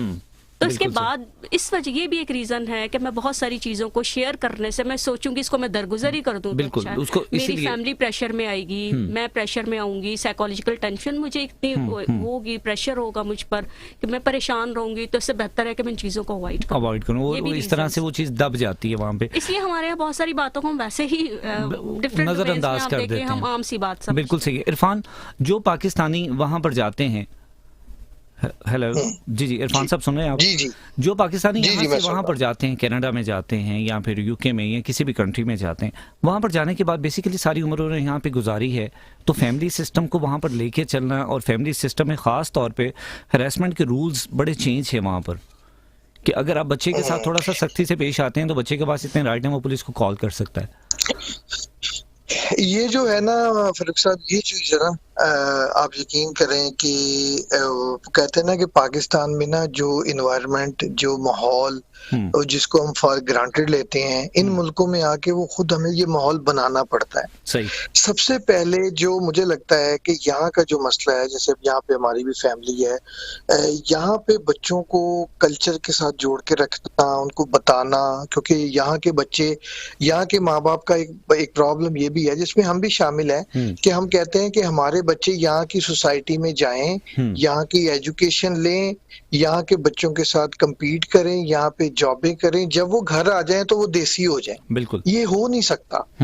सो प्रॉब्लम ये है कि बच्चों को हम साथ साथ लेके चलते हैं, और जो डॉक्टर साहबा भी बात कर रही हैं कि हमारा जो कम्युनिकेशन है ना हमारे बच्चों के साथ, वो जो उनसे होना चाहिए। सही है। हमें उनकी बात, अगर कोई ऐसी बात, यकीन करें कि फारूक साहब कि मेरी बेटी अगर मुझसे कोई सवाल करेगी, अगर वो 10-12 साल की है, या कोई ऐसा सवाल करेगी, बच्चे करते हैं, बजाय कि क्योंकि पाकिस्तान में ये कल्चर है, हम खुद उस कल्चर में बड़े हुए हैं, तो हमें उस वक्त ही चुप करा दिया जाता है, नहीं। तो वो क्या होता है कि फिर वो बच्चों में क्यूरियोसिटी होती है, फिर बच्चे ने किसी ना किसी से तो पूछना है। अगर आप नहीं बताएंगे तो कहीं और जाके वो पूछेगा। सो वो जो गैप है वो फिल होगा, और जो वो उस गैप को फिल करेगा, सो बच्चे जो उनसे है ना, बच्चे आपको एक दफा अगर आप उनको कुछ कह देंगे, वो दोबारा नहीं आपसे पूछेंगे। सही। सो मुझे लगता है कि अब वो कहते हैं ना कि हमारी जो नस्ल है फारूक साहब, वो कहते हैं कि अपने बड़ों से डरने वाली आखिरी और अपने बच्चों से डरने वाली पहली नस्ल है। सो मुझे लगता है कि आजकल जो माहौल बना हुआ है, मुझे लगता है कि यहाँ के जो चैलेंजेस हैं साहब, वो बहुत ही ज्यादा, जब हम यहाँ पे आते हैं, यहाँ का माहौल, एक तो वो कहते हैं ना कि वो आइडेंटिटी क्राइसिस है ना, वो भी एक डिप्रेशन है। सही। कि आपको पाकिस्तान में लोग जानते हैं, जब आप यहाँ आते हैं तो आपको बंदा ही कोई नहीं जानता। और सो मुझे लगता है कि यहाँ के जो चैलेंजेस हैं, यहाँ के वो कहते हैं ना कि हद्दे नजर से आगे जिंदगी आज भी मुस्कुराती है। सो यहाँ पे जब आप यहाँ पे आते हैं, यहाँ के मसले, अगर हम हरासमेंट की बात करें ना, क्योंकि आपका टॉपिक जो है ना, वो यहाँ के जो बच्चे हैं, मुझे लगता है कि जैसे अब मेरे बच्चे अगर यहाँ पे बड़े होते हैं, यहाँ पे जाते हैं, सो वो थोड़ा सा ना, अगर कोई ऐसा उनके साथ होता है, वर्क प्लेस पे होता है, या अदरवाइज उनको कोई हरासमेंट होती है, तो वो फौरन उस पर रिस्पॉन्ड करेंगे, फौरन कंप्लेन करेंगे। लेकिन जो पाकिस्तान इंडिया से जो लोग यहाँ पे आते हैं, मतलब पाकिस्तान इंडिया तो मेरे मुंह से चढ़ा हुआ है, तो पाकिस्तान से जो लोग यहाँ पे आते हैं, तो वो जो बच्चे होते हैं ना, क्योंकि हमें उस तरह रेज किया जाता है कि चुप कर जाओ, दसना नहीं, बिल्कुल ठीक है ना, ते कोई बात नहीं है, जुंदा है। लेकिन ये चीजें जो सी होती है ना, ये मुझे लगता है कि यहाँ पे शायद इस तरह नहीं चलता। यहाँ पे हर जो किसी के साथ को कि सो ये इट्स वेरी डिफरेंट सोसाइटी। सो पाकिस्तान में भी अब माशाल्लाह मुझे लगता है जो अवेयरनेस है, और जो जैसे अब आप बात कर रहे हैं, तो और भी जो मीडिया आउटलेट्स हैं, बाकी भी जगह पे बात होती है, सो बात करने से ही जो है आपको लोगों को अवेयर होते हैं। बिल्कुल सही है। Irfan, being the good citizen, being the Pakistani, Pakistan में आए तो इन चीज़ों को हम कैसे सही कर सकते हैं? एक अच्छा शहरी होने की हैसियत से क्या इम्प्लीमेंटेशन हमें करनी चाहिए यहाँ पे सोसाइटी में? एक तो गवर्नमेंट लेवल पे अगर मैं बात करूँ ना, कि गवर्नमेंट लेवल पे इसके जो हैं वो मतलब समझ लें कि एक तो इनकी कंप्लेंट्स को जब हम करते हैं, कोई जो फीमेल्स हैं अगर वो कंप्लेन करती हैं, स्पेशली जो वर्क रिलेटेड या वर्क प्लेस पे जो हरासमेंट होती है, उनको मुझे लगता है इनकाउंटर करने के लिए, जैसे यहाँ पे सेंटर बने हुए हैं, आपको कोई किसी से बात नहीं करनी है, आपको सिर्फ ऑनलाइन जाना है। अब तो आपको पता है मीडिया का दौर है, सोशल मीडिया का दौर है, आपको कंप्लेन फाइल इजी किया जाए, कंप्लेन को और जो उनकी आइडेंटिटी है आसान किया जाए, और उनकी जो आइडेंटिटी है उनको भी जो है ना वो सिगाए राज में रखना, सिक्योर किया जाए। और दूसरा ये है कि मुझे लगता है कि जो हमारी वर्क प्लेस के जो ऊपर इन्वायरमेंट है ना, मुझे लगता है कि जो हमारी बच्चियां हैं, हमारी बेटियां हैं, हमारी बहनें हैं, उनको भी उनकी ट्रेनिंग जो उनकी है घर में ही होनी चाहिए। और उनको जो कम्युनिकेशन लेवल है पेरेंट्स के साथ, मुझे लगता है जितना वो ज्यादा स्ट्रांग उनका बॉन्ड होगा, उतनी ही ज्यादा जो है वो मुझे लगता है कि अगर वो कहते हैं ना वीक विकेट पे खड़ी होंगी ना, उनको पता है एक वो कहते हैं ना, अब वो दौर नहीं है फरीद साहब। अब मुझे लगता है कि जितनी ज्यादा माँ बाप के साथ बच्चे जो उनसे है ना फ्रेंडली माहौल में बात करेंगे, उतनी ज्यादा उनको एजुकेट वो होंगे और उतनी ज्यादा वो अपने करेंगे और अच्छे तरीके से अपने आप को वो कैरी भी करेंगे अगर वो बाहर जाते हैं, जॉब्स करते हैं। So there is nothing. लेकिन ये है कि हमें जो है ना तरबियत, कहते हैं तालीम और तरबियत हमेशा इकट्ठी होती है बात, तरबियत और तालीम। तो ये हमें तरबियत भी करनी है, तालीम तो हम देते ही हैं बच्चियों को। सो ये जो चीज है इंशाल्लाह इसमें बेहतरी भी आएगी और इसमें जी इंशाल्लाह। इरफान, बहुत शुक्रिया आपका, आपने कीमती वक्त दिया और हमें बताया कि वहाँ पर क्या सिस्टम है हरासमेंट के हवाले से। थैंक यू, अल्लाह हाफ़िज़। हाँ जी, बहुत शुक्रिया जी, थैंक यू वेरी मच जी, बहुत शुक्रिया, थैंक यू। हमारे साथ मौजूद थे इरफान सिद्दीकी और जर्नलिस्ट हैं कनाडा में, और अभी हमें बता रहे थे कि वहाँ पर क्या सिस्टम है हरासमेंट के हवाले से, और ख़ास तौर पे जो पॉजिटिव सॉल्यूशंस में एक बात बड़ी अच्छी उन्होंने की कि वहाँ पर जो कंप्लेंट सेल्स बड़े एक्टिव है वहाँ पे, जिसमें आपको प्रॉपर सिक्योरिटी भी मिलती है। आप अपनी कंप्लेंट जस्ट वहाँ पे फाइल करें तो आप चीज़ों से या इस किस्म के प्रॉब्लम से छुटकारा हासिल कर सकते हैं। आप हमारे साथ रब्ता करेंगे, हमारे रब्ते के नंबर 03341 966 966 पर। ब्रेक पर जाने से पहले आप लोगों के कुछ मैसेजेस हैं, उनको प्रोग्राम में शामिल करता हूँ। हमारे साथ मौजूद हैं ज़फ़र इकबाल गुजर साहब, कहते हैं जी अस्सलाम वालेकुम, show is nice, great topic.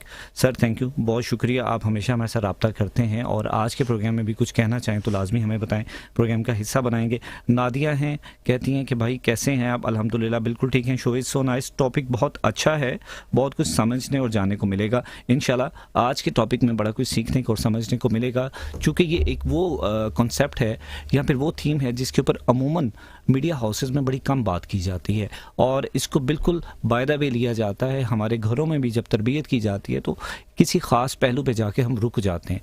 तो जनरली हमें इतनी अवेयरनेस होनी चाहिए कि हरासमेंट क्या चीज़ है और इसको हम कैसे डील कर सकते हैं। सो यहाँ पर एक ब्रेक लेते हैं, ब्रेक से वापस आएंगे, अपनी गुफ्तगू को जारी रखेंगे, कहीं जाइएगा मत, मिलते हैं ब्रेक के बाद।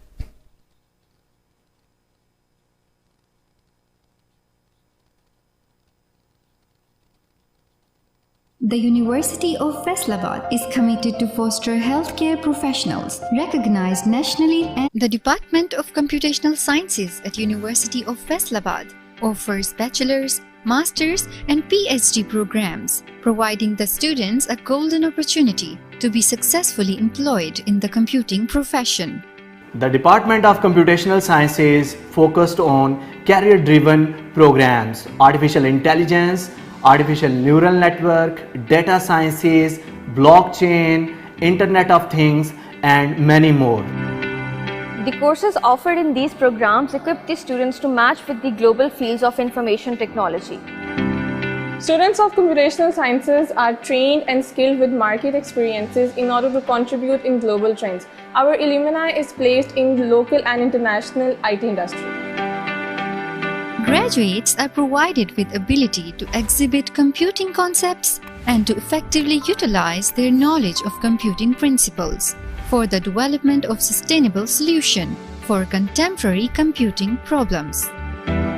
The department offers highly equipped lab for research and development activities. Several projects have been awarded grants by national and international forums. The library is stocked with books of world-renowned authors. Digital library has also been acquired for students to cater the requirements of their research. The campus provides completely air-conditioned lecture halls and spacious auditoriums. The university life at Tufts is full of academic, sports and recreational events all the year. The IT industry is at its highest point, contributing towards the national economy. If you are someone who is willing to explore the technological revolutions and moving on as the technology evolves, then this is the right opportunity for you to join us at University of Faisalabad.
microgrids, AC-DC microgrids, structures and materials.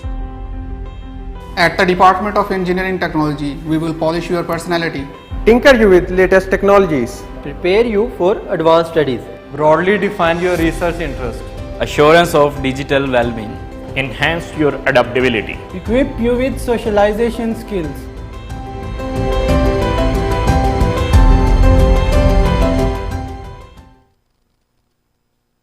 The University of Faisalabad is committed to foster healthcare professionals recognized nationally and internationally. We are offering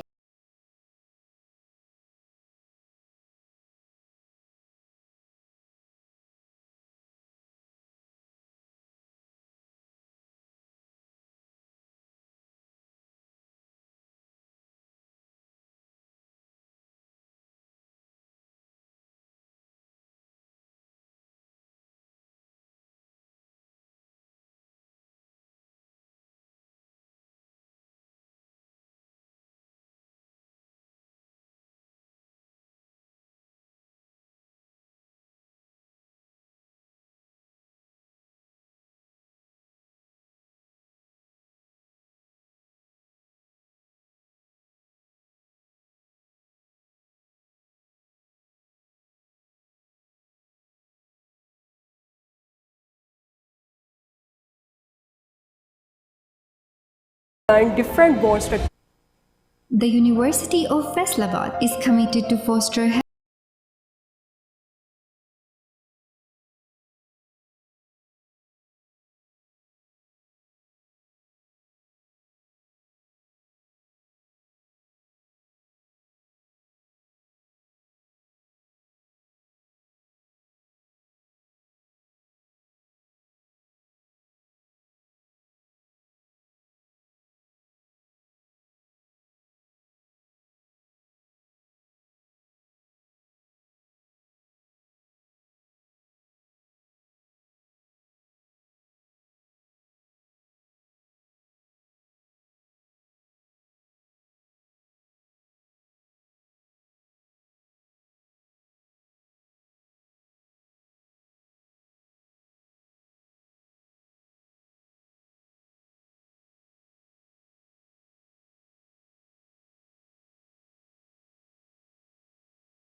ji welcome back. मुझे कहते हैं जी फ़ारूक शेख और आप सुन रहे हैं wave FM 96.6 पर programme current affairs और आज का हमारा मौजू है हरासमेंट के हवाले से।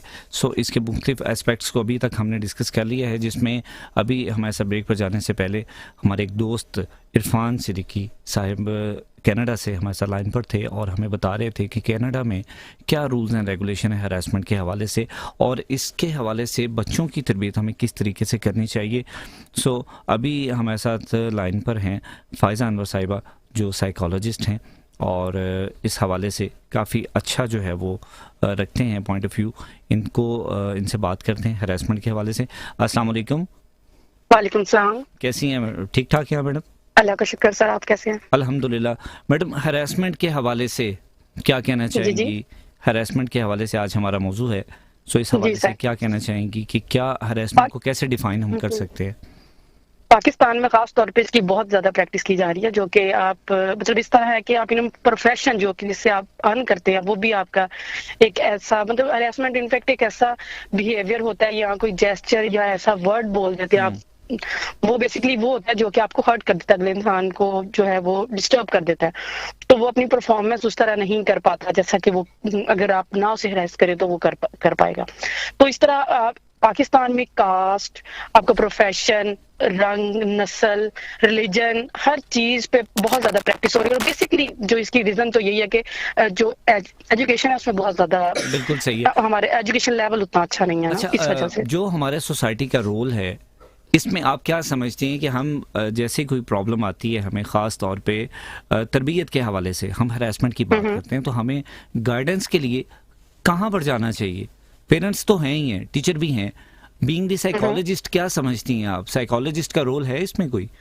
जी सर, बिल्कुल जरूर साइकोलॉजिस्ट का रोल है इसमें, और इस तरह के डिफरेंट सेमिनार्स होने चाहिए जिसमें इनका इफेक्ट बताना चाहिए, क्योंकि कुछ लोग तो डेलिब्रेटली कर रहे होते हैं, लेकिन कुछ लोग उन्हें पता भी नहीं होता कि उनका ये जेस्चर या उनकी ये बात जो है वो दूसरे इंसान को इतना हर्ट कर रही है। तो डिफरेंट सेमिनार्स होने चाहिए जिसमें कि ये बताना चाहिए कि किस तरह जो है वो ये चीजें इफेक्ट करती हैं और इंसान की परफॉर्मेंस को किस तरह मतलब मेंटली उन्हें डिस्टर्ब करती हैं, ताकि कुछ इंसान तो जब उन्हें पता चल जाएगा वो वैसे ही वो मतलब वो नहीं करेंगे काम। जो कि हैरेसमेंट बहुत ज्यादा, आपको पता है इसका बहुत वसी है इसकी डेफिनेशन कि ये जितना भी आप डिस्टर्ब कर देते हैं, एक जेस्चर भी जो कि दूसरे को डिस्टर्ब कर देता है वो भी हैरेसमेंट के ही ज़मरे में आता है। बिल्कुल सही है। हमारे यहाँ पे जो रूल्स एंड रेगुलेशन है, यहाँ पे रूल ऑफ लॉ है, उसकी इम्प्लीमेंटेशन पे बहुत ज़्यादा एक सवालिया निशान है।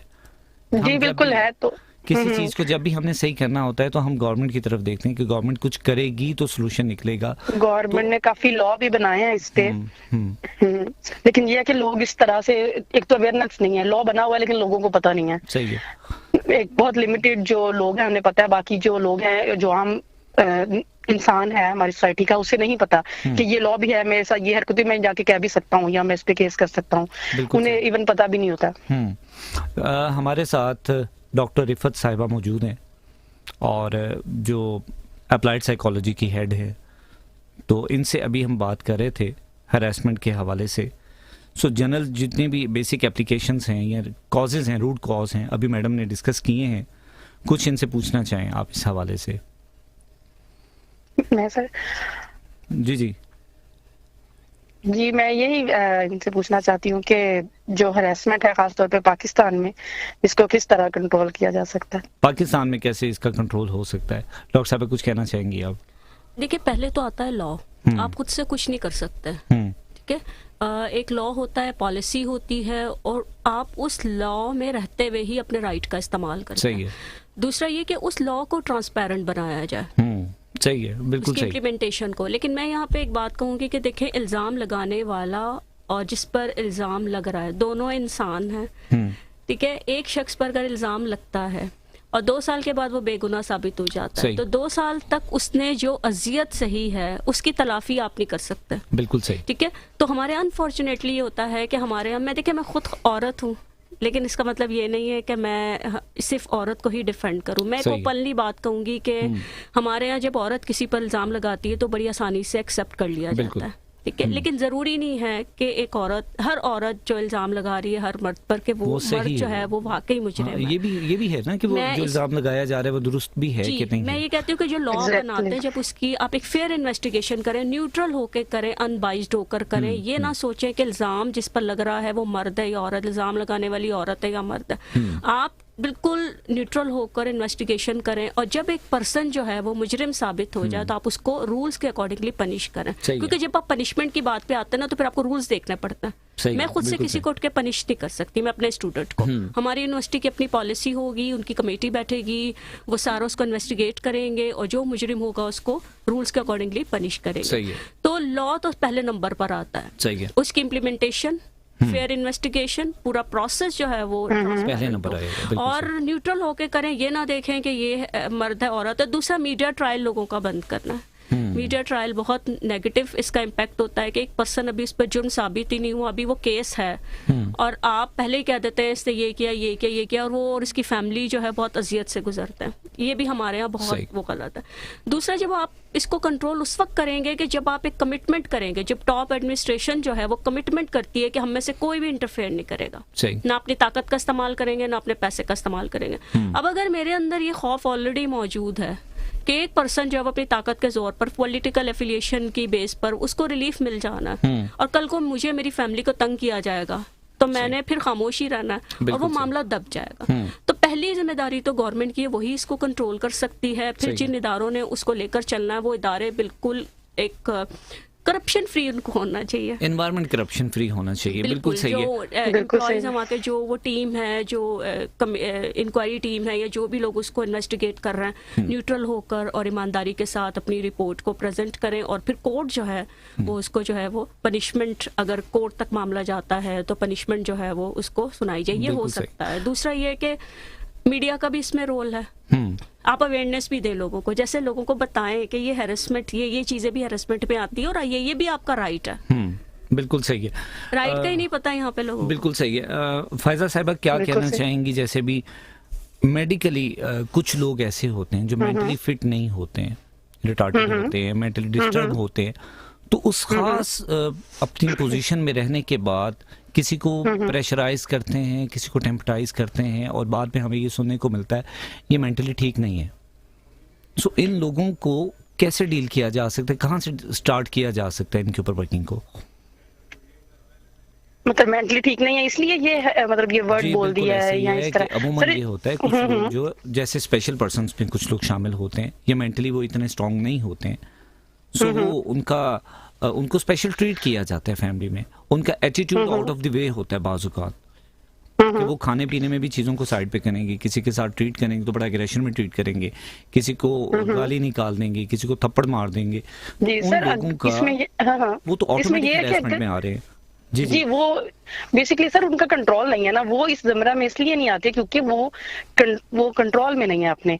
ये तो तब हैरेसमेंट के ज़मरे में आ गया जब आप डेलिबरेटली या आप इस तरह के या एक मतलब इस तरह की कोई बात डेलिबरेटली कर रहे हैं, रेस करने की कोशिश कर रहे हैं, तो वो आएगा, उनको तो खुद नहीं पता वो क्या कर रहे हैं। एक बंदा कॉन्शियस में ही नहीं है, मेंटली फिट होना जरूरी है इस जिम्मे में आने के लिए, तभी हम तरबियत कर सकेंगे। एक इंसान पहले मेंटली फिट नहीं है, हम उसको क्या बताएंगे भाई ये फील कर रहा है, क्योंकि फीलिंग उनकी साइकोलॉजिकल मतलब काम ही फंक्शन नहीं कर रहा ब्रेन उनका उस तरीके से, तो वो किस तरह जो है वो इस कैटेगरी में वो आएंगे ही नहीं। सही है, क्योंकि वो कंट्रोल में नहीं है, खुद के अपने कंट्रोल में नहीं है। मैं कुछ दिन लेकिन बहुत से लोग जो है वो इसका फायदा उठाते हुए कि हम मेंटली नहीं है ठीक, तो बहुत कुछ डेलिबरेटली जो कर जाते हैं, लेकिन डेलिबरेटली मैड भी बने होते हैं, पागल भी बने होते हैं, तो वो एक अलग बात है कि उनको आइडेंटिफाई करना और निकालना भी ये जानबूझ के लगा होगा। अगर कोई शख्स मेंटली फिट होगा तो वो आउट ऑफ द वे क्यों करेगा, हरासमेंट में या इन चीजों की तरफ क्यों जाएगा, आदतन जाएगा, या फिर उसकी क्या रीजन है? बीइंग सर बेसिकली ये हमारी सोसाइटी में प्रैक्टिस बहुत ज्यादा हो रही है। लोग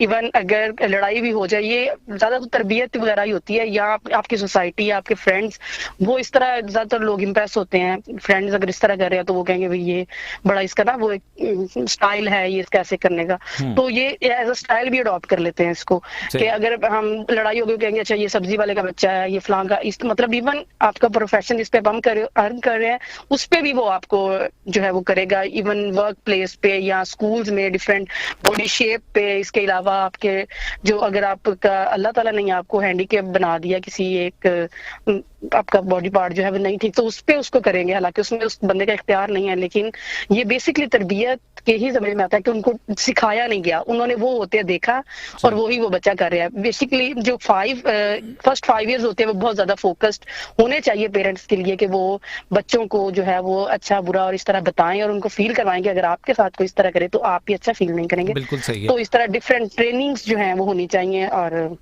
बताना चाहिए लोगों को। सोसाइटी में हरासमेंट के बारे में लोगों को डील करना है, आपकी नज़र में कुछ चंद एक पॉजिटिव सॉल्यूशंस क्या है, हमें क्या करना चाहिए? हरासमेंट मींस सिर्फ सेक्सुअल हरासमेंट नहीं है, उसमें सारी इकसाम शामिल है। सारी इकसाम जी सर, इसमें ये है कि सबसे पहले जो है वो पेरेंट्स को अपना रोल प्ले करना चाहिए।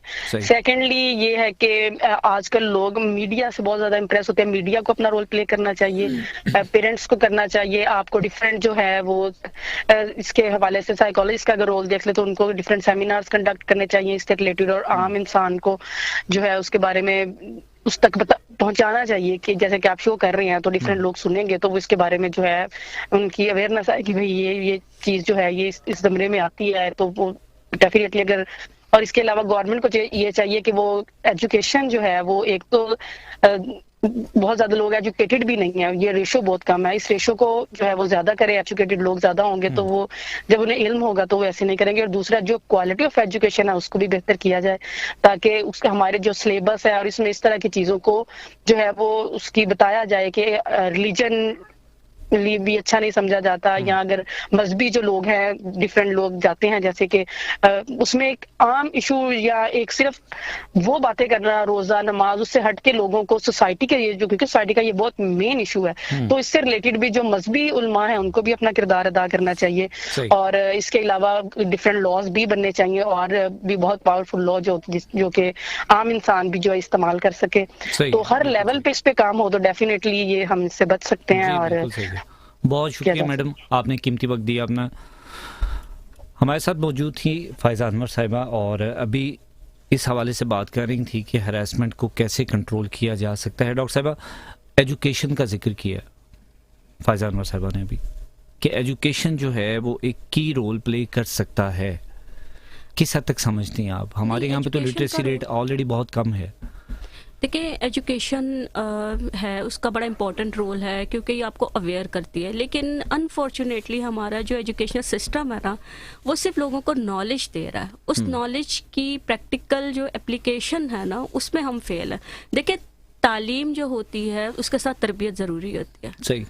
और एक चीज़ और मैं कहूँ कि मैं जब पॉजिटिव साइकोलॉजी स्टूडेंट्स को पढ़ा रही थी, फॉरेन की ऑथर्स की बुक्स थी, तो उसमें बड़े अच्छे उन्होंने प्रोग्राम्स मॉरल इंटेलिजेंस पे काम किया हुआ है और करेक्टर बिल्डिंग के हवाले से स्कूल में कॉलेजेस में सिखाए जा रहे हैं। अब देखिए, डेवलप कंट्रीज़ में मॉरल इंटेलिजेंस की डेवलपमेंट की बात हो रही है और हमारे यहाँ मॉरलिटी की कोई बात नहीं हो रही। हमारे यहाँ जो ट्रेनिंग मॉड्यूल भी आते हैं ना कि आप ये ट्रेनिंग करनी है फैकल्टी डेवलपमेंट या जो भी स्टूडेंट्स की, उसमें हर तरह की स्किल्स हैं। और मैं उसको देख रही थी तो उसमें फिर मुझे एक फ्लॉ नजर आया। मैंने कहा इसमें मॉरल डेवलपमेंट की कहाँ पे बात की आपने? बिल्कुल सही। एक अखलाक सिखाना, एक डिफरेंस है मेजर।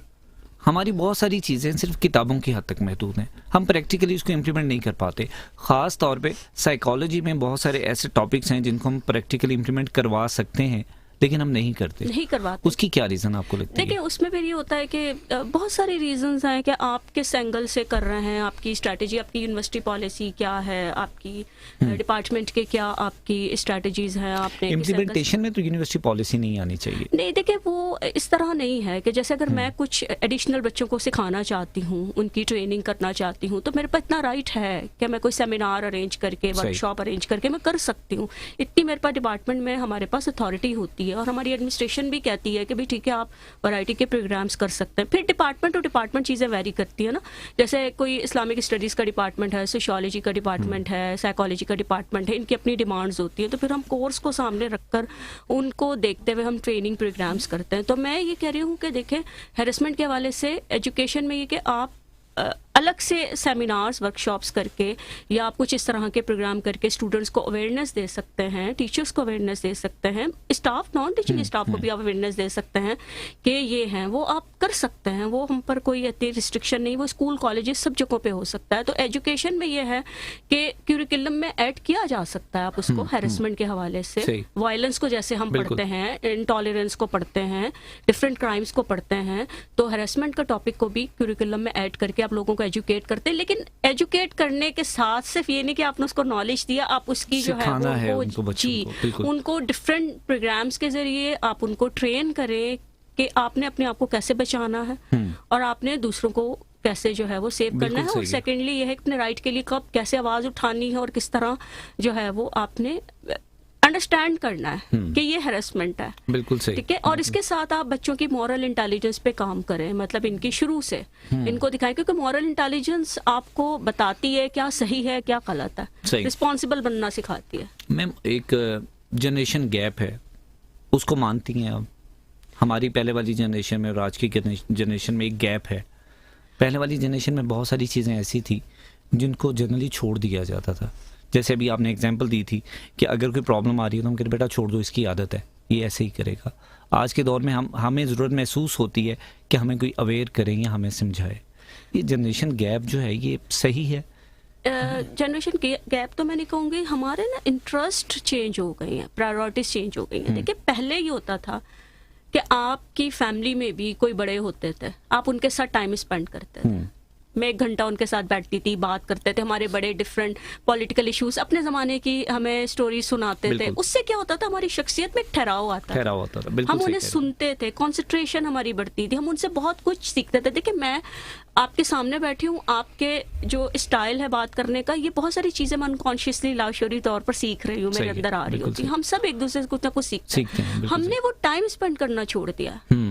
बिल्कुल सही। हमारे बड़े हैं, अब हम बड़ों को अहमियत नहीं देते। अच्छा, अब आप एक और चीज़ देखें, एक फैमिली में, एक कमरे में लोग बैठे हुए हैं, फादर के हाथ में अपना मोबाइल है, माँ के हाथ में अपना मोबाइल है, भाई के पास अपना मोबाइल है, बेटी एक कोने में बैठी, सब चारों कोनों में बैठे हुए एक छत के नीचे, तो उनकी कोई वो कम्युनिकेशन नहीं है। बिल्कुल। तो ये फिर गैप तो फिर दिन ब दिन इंक्रीज ही होना है। और इसी तरह हमारे टीवी पे देख लें आप, पहले चैनल्स पर बड़े अच्छे लोग आते थे, अशफाक अहमद थे और बहुत सारे लोग थे, उबैदुल्ला बेग थे, बहुत सारे इंटेलेक्चुअल लोग आते थे, वो इतनी इंटेलेक्चुअल उनकी डिस्कशन होती थी और हम वो सुनते थे।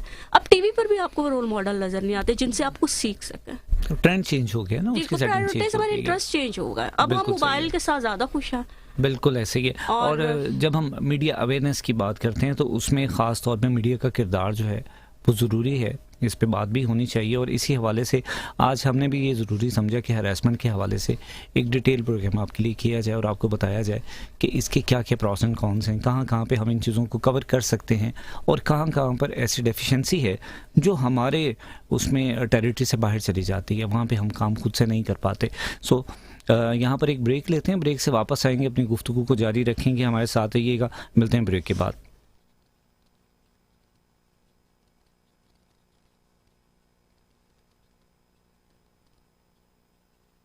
University of Faisalabad is committed to foster healthcare professionals recognized nationally and internationally. We are offering a 5-year degree program, Doctor of Physiotherapy, providing a quality education and facilitating our students with leadership, entrepreneurship and management skills, making them useful member of health professional community and an essential part of society. The Doctor of Physical Therapy program in the University of Faisalabad is unique to say the least. The facilities we have here are absolutely superb.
In cases we get one or the other, but here we get the whole package.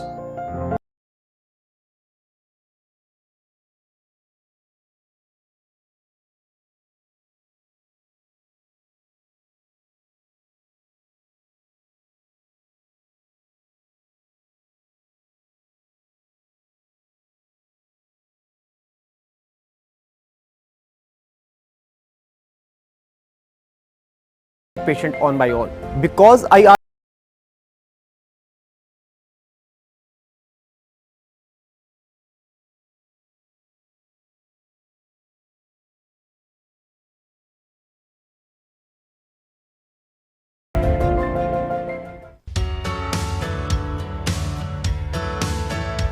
The Department of Biotechnology at the University of Faisalabad is equipped with the state-of-art facilities to carry out the practical and research-based activities with the qualified professionals. The Department of Biotechnology in the University of Faisalabad has well-equipped labs for hands-on experience. It aims to prepare graduates who would be able to investigate and explain the current events and advances in biotechnology. Biotechnology has a great emerging scope in medical laboratory, research, pharmaceutical industry as well as food industry. A biotechnologist can pursue a successful career in environmental sector and petrochemical industry. The University of Faisalabad provides research facilities and professional expertise for biotechnology students. The mission of the Biotechnology Department is to increase and support the research activities in this rapidly growing field and to meet the demand of new professionals in the field of biotechnology. The Biotechnology Department in the University of Faisalabad has provided its students a high quality of education and research opportunities in this field, and I am proud to be a part of this university and course. It's a great honor for me to be a part of this university and course. We welcome new entrants at the University of Faisalabad.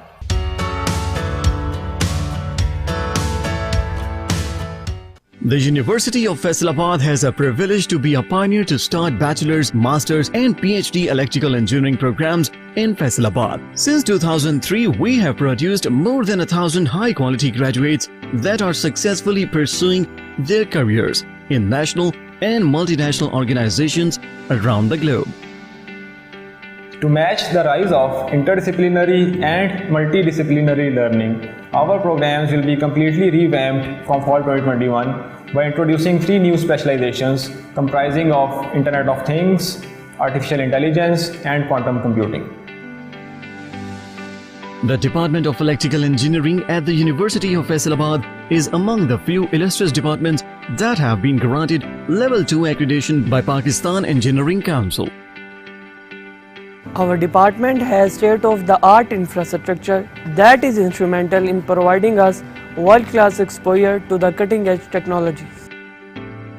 We had developed EMG-based prosthetic limb for amputees as our research project in the University of Faisalabad. This is going to be a commercial product.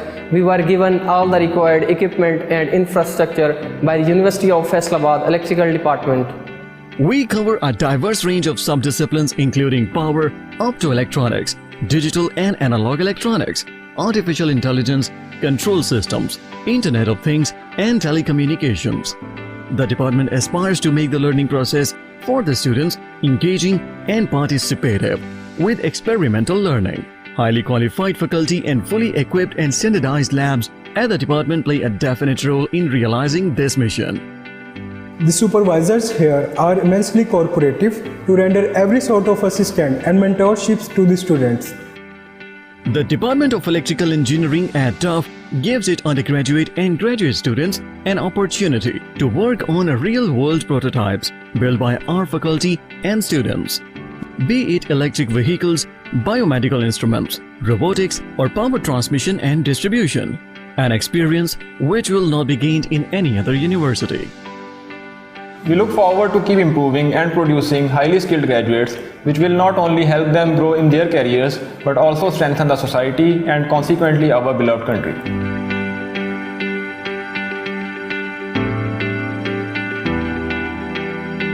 Pakistan by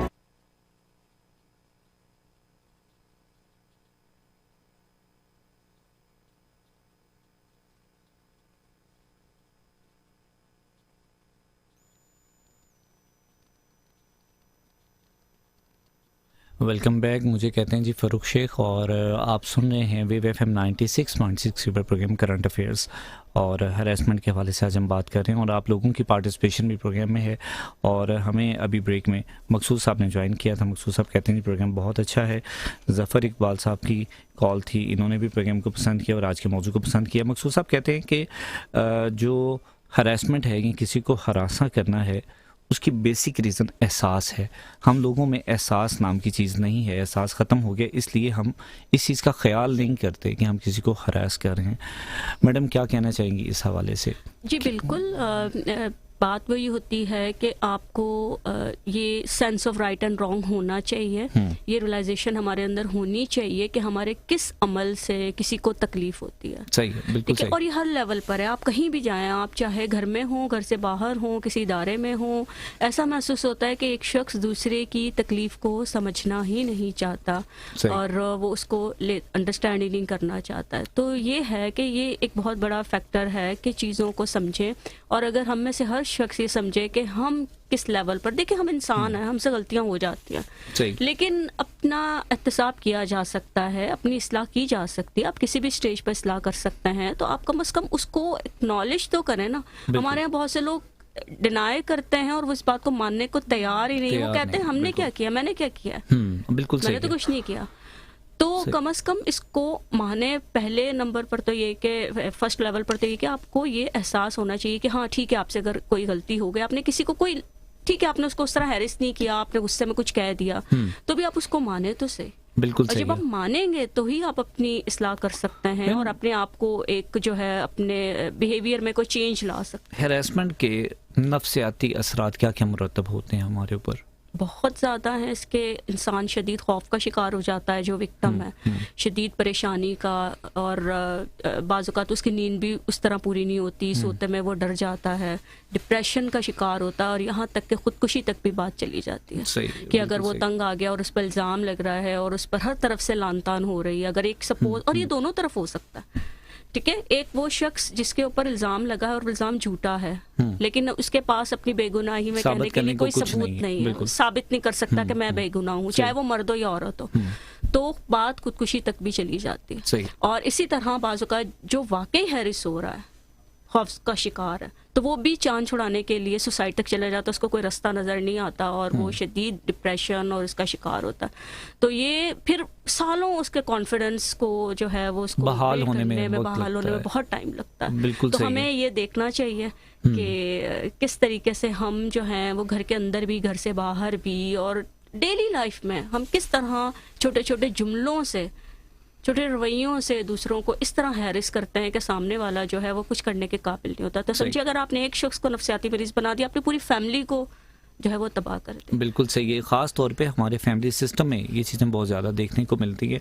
और उसके बाद जब हम बात करते हैं हमारे official environment की, वहाँ पे ये चीज़ें बहुत ज़्यादा कॉमन है।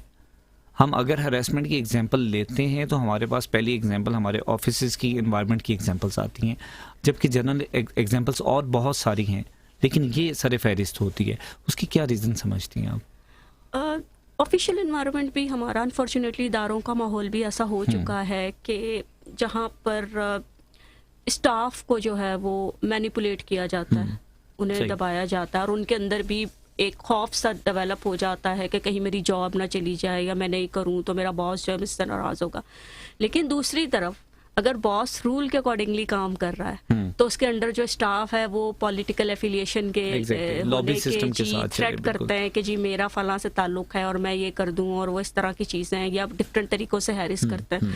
तो इदारों में दोनों तरह की चीज़ें हो रही हैं, और मैंने ये चीज़ खुद देखी है कि डिफरेंट इदारों में बहुत सारे लोग जो होते हैं वो बॉस जो है वो अपना एक सर्कल बना लेता है और अपने पसंदीदा लोगों को भी इस ग्रुप में शामिल कर लेता है। उससे क्या होता है कि जो वो पर्सन सर्कल से बाहर होता है ना, वो उसको किसी ना किसी तरीके से तंग करता है। कंपैरिजन हम कर सकते हैं इंस्टीट्यूशंस का, प्राइवेट सेक्टर का, गवर्नमेंट का, इस स्टेज को देखते हुए, हैरेसमेंट को देखते हुए? देखिए हैरेसमेंट तो हर जगह आपको मिलेगी, सही है, ठीक है, चाहे प्राइवेट इदारा हो, गवर्नमेंट इदारा हो, लेकिन ये होता है कि शक्लें मुख्तलिफ हो सकती हैं, लेवल भी मुख्तलिफ हो सकता है, कहीं कम हो कहीं ज़्यादा हो, सही है, ठीक है। लेकिन कुछ मामलात फिर एडमिनिस्ट्रेशन, बहुत सारे ऐसे मामलात हैं एडमिनिस्ट्रेशन दबा देती हैं ताकि हमारे इदारे की रेपुटेशन जो है वो ख़राब ना हो, हमारे इदारे का नाम जो है वो बदनाम ना हो, इस तरह भी होता है। तो ये ये मैं नहीं कह सकती कि फ़लाँ गवर्नमेंट के इदारे में ज़्यादा है या प्राइवेट इदारे में कम है या जो, ये फिर इस पर रिसर्च अगर कोई हो, रिसर्च एविडेंसेस की बेस पर ही बात की जा सकती है। लेकिन कहीं ना कहीं किसी न किसी शक्ल में जो हमें इंफॉर्मेशन मिलती रहती है या जो तरीके हैं, तो वो पता चलता रहता है कि कहीं ना कहीं किसी न किसी शक्ल में वहाँ पर हैरेसमेंट जो है वो मौजूद होती है। लेकिन एडमिनिस्ट्रेशन पर डिपेंड करता है, चाहे वो गवर्नमेंट इदारे की हो या प्राइवेट की हो। अगर वो एडमिनिस्ट्रेशन स्ट्रिक्ट है, वो उसका लॉ बहुत स्ट्रिक्ट है, और कोई भी शख्स जिसके साथ ज्यादती हो रही है वो अपने राइट के लिए बात करता है, एडमिनिस्ट्रेशन उसको सुनती है, इंक्वायर करती है, तो फिर चांसेस उस इदारे में कम हो जाते हैं। तो डिपेंड करता है कि प्राइवेट इदारे की एडमिनिस्ट्रेशन कैसी है और गवर्नमेंट इदारे की कैसे है। बिल्कुल सही। हमारे साथ लाइन पर मौजूद हैं मैडम अक्सा, जो एडवोकेट हैं हाई कोर्ट की, और मैं ये जानना चाहूँगा कि इस हवाले से कानून क्या कहता है और कानून में क्या क्या कंडीशंस हैं जिसकी वजह से इसके ऊपर काबू पाया जा सकता है। अस्सलाम वालेकुम। वालेकुम सलाम। कैसी हैं आप? ठीक ठाक हैं? अल्हम्दुलिल्लाह बिल्कुल ठीक। मैम, बीइंग द लॉयर, क्या समझती हैं हरासमेंट के जितने भी केसेस आते हैं हमारी सोसाइटी में, ये एक कॉमन डिजीज़ कह लें आप, कॉमन प्रॉब्लम है, इससे छुटकारा मुमकिन है? लॉ क्या कहता है इस हवाले से? सर देखिए, इससे बिल्कुल छुटकारा मुमकिन है। कानून इस मामले में बहुत सख्त है। सजाएं बेशक कुछ हद तक कम हो या ज्यादा से ज्यादा हो, हर मैटर में मौजूद है। इवन लोग ये सुन के ज्यादा शॉक्ड रह जाएंगे कि इवन आप पब्लिक प्लेस पे कोई ऐसा फजूल सा गाना बेहुदा किसी फीमेल के पीछे गुनगुनाते हैं जैसे उसको हरास करने के लिए, सही, या कोई ऐसी वर्डिंग बोलते हैं जो कि नाजेबा है, या उसको इवन घूरते हैं, उससे भी पाकिस्तान पीनल कोड के अंदर जो है सजा मुख्तस है। मतलब ये है कि हम आमतौर पर जो फीमेल्स हैं उनमें अवेयरनेस ही नहीं है। सही। वो नॉर्मल मैटर को दबाने की कोशिश करती हैं। इवन मैं एक रिसर्च पढ़ के हैरान थी कि जिसमें लिखा हुआ था कि पाकिस्तान में 99% फीमेल जो हैं वो कम से कम जिंदगी में एक बार किसी भी तरह की हरासमेंट से गुजरी हैं। सही, बिल्कुल सही। तो ये अमूमन ये होता है कि जब हम कंपैरिजन करते हैं केसेस का, तो ज़्यादातर हम डिफरेंशिएशन को एक साइड पे करने के बाद अगर हम देखें कि जो गलत तरीके से केस फाइल कर देते हैं, किसी के खिलाफ एप्लीकेशन दे देते हैं कि फ़लाँ शख्स ने मुझे हरास किया है, जबकि ऐसा नहीं हो, तो उसके लिए क्या उसका हल होता है? देखिए, जहाँ पे भी कोई गलत किस्म के लिटिगेशन में किसी को इन्वॉल्व करता है, उसका कीमती वक्त जाया करता है, उसकी इज्जत नफ्स को मशरूह करता है, उसकी डिग्निटी को दाव पे लगाता है, तो कानून में उसके हवाले से भी जो सजा है वो भी मुख्तस है, जुर्माना मुख्तस है। वो उसमें एक क्रिमिनल साइड पे उसके अगेंस्ट एप्लीकेशन मूव कर सकता है मुतलका पुलिस स्टेशन में, वो अदालत में आ जाता है, तौहीन अदालत में आ सकता है, डेफामेशन, इस पर बाकायदा जो है हर्जाना होता है। ये कोई मजाक नहीं है कानून के साथ खेलना कि किसी पे झूठा इल्जाम लगा दें। तो इसके ऊपर अमूमन ये देखा जाता है कि जितने हमारे यहाँ पे कॉमन टेंडेंसी है, जो कहा जाता है कि कानून मौजूद है लेकिन इम्प्लीमेंटेशन नहीं है। हरासमेंट के हवाले से भी यही कहा जाता है। और एक और चीज़ इसी के साथ ऐड करता हूँ कि अगर हम डेवलप्ड कंट्रीज़ के साथ कंपैरिजन करते हैं तो हमारे यहाँ पे बहुत सारे रूल्स में हमें बज़ाहिर फ्लेक्सिबिलिटी नज़र आती है। नहीं, अगर मैं इस हिसाब से देखूँ, खासतौर पे जब अब हरासमेंट की तरफ से मैटर है और इस पे बाकायदा जो है हरासमेंट एक्ट आ चुका है, और अगर मैं पाकिस्तान पीनल कोड की तरफ देखूं तो जो मैं बेसिकली पिक करके वो इसको बोलना चाह रही हूँ सेक्शंस को, 509 सेक्शन है पाकिस्तान पीनल कोड का, सही, 510 है, 354 है, 294 है, सही। और ये जितने भी आप सेक्शन बता रही हैं, इनके मुताबिक हम हरासमेंट के ऊपर जो है वो प्रॉपर काम कर सकते हैं। अभी हमारे साथ ना एक दोस्त थे कॉलर, और कनाडा से वो जर्नलिस्ट हैं, तो वो भी लाइन पर थे। वो बता रहे थे कि वहाँ पे बहुत ज़्यादा स्ट्रिक्ट है रूल्स एंड रेगुलेशन, कि वहाँ पर ज़रा सी बात के ऊपर आप थोड़ा सा भी अग्रेशन दिखाते हैं तो हरासमेंट में आती है ये चीज़ें। पाकिस्तान के अंदर तो हम किसी ख़ास स्टेज पर जाने के बाद इसके बारे में सोचते हैं कि ये चीज़ हमें शायद हरासमेंट के ज़ुमरे में लेकर आती है कि नहीं लेकर आती है। ऐसे ही असल में हमारे पास जो है ना नॉलेज की कमी है, बेसिक गाइडलाइन की कमी है कि आपको यही समझ नहीं आती है कि आपको कौन बंदा जो है इस बारे में सही राय दे सकता है, कानूनी मशवरा दे सकता है कि आया आप इस चीज को किस तरह से लेके चल सकते हैं। जैसे मैंने अभी आपको बताया ना कि यहाँ पे तो इवन फीमेल को घूरने पे भी है, और मैं यहाँ पे जेंडर डिस्क्रिमिनेशन की तरफ नहीं जाऊंगी, कि जहाँ भी किसी को भी हरास किया जाता है, क्योंकि हमारा जो कॉन्स्टिट्यूशन है पाकिस्तान का, वो हर पर्सन की डिग्निटी को ये इसका तहफ़्फ़ुज़ करता है और हर इंसान को जो है इक्वल राइट्स देता है, चाहे मेल हो या फीमेल हो। रूट कॉज क्या समझती हैं इन सब चीज़ों की? तरबियत की कमी है, ठीक है, तालीम की कमी है, और सही तरह से जो है ना लोगों को गाइड ही नहीं किया जा रहा है यहाँ पे। जब हम सोल्यूशन की बात करते हैं तो कहते हैं सबसे पहले लॉ होना चाहिए। अगर लॉ होगा तो मौजूद है, इम्प्लीमेंट उसको जो करना है ना वो बेसिक तरीका लोगों को पता होना चाहिए। उसका आसान सा हल है, हर सूरत में मौजूद है। डिपार्टमेंटल इंक्वायरीज मौजूद हैं, कानून आपके लिए बैठा हुआ है, कानून के ये प्रोटेक्शन करने वाले इदारे लाइक पुलिस और ये साइबर क्राइम, इस तरह की चीजें आपके पास मौजूद हैं। मेरी बात से एग्री करती हैं कि जितने भी वकला हैं उनके ऊपर भी बहुत सारे क्वेश्चंस आते हैं हैरेसमेंट के हवाले से कि दूसरा जो जी बिल्कुल, तो इसको कैसे कवर किया जा सकता है?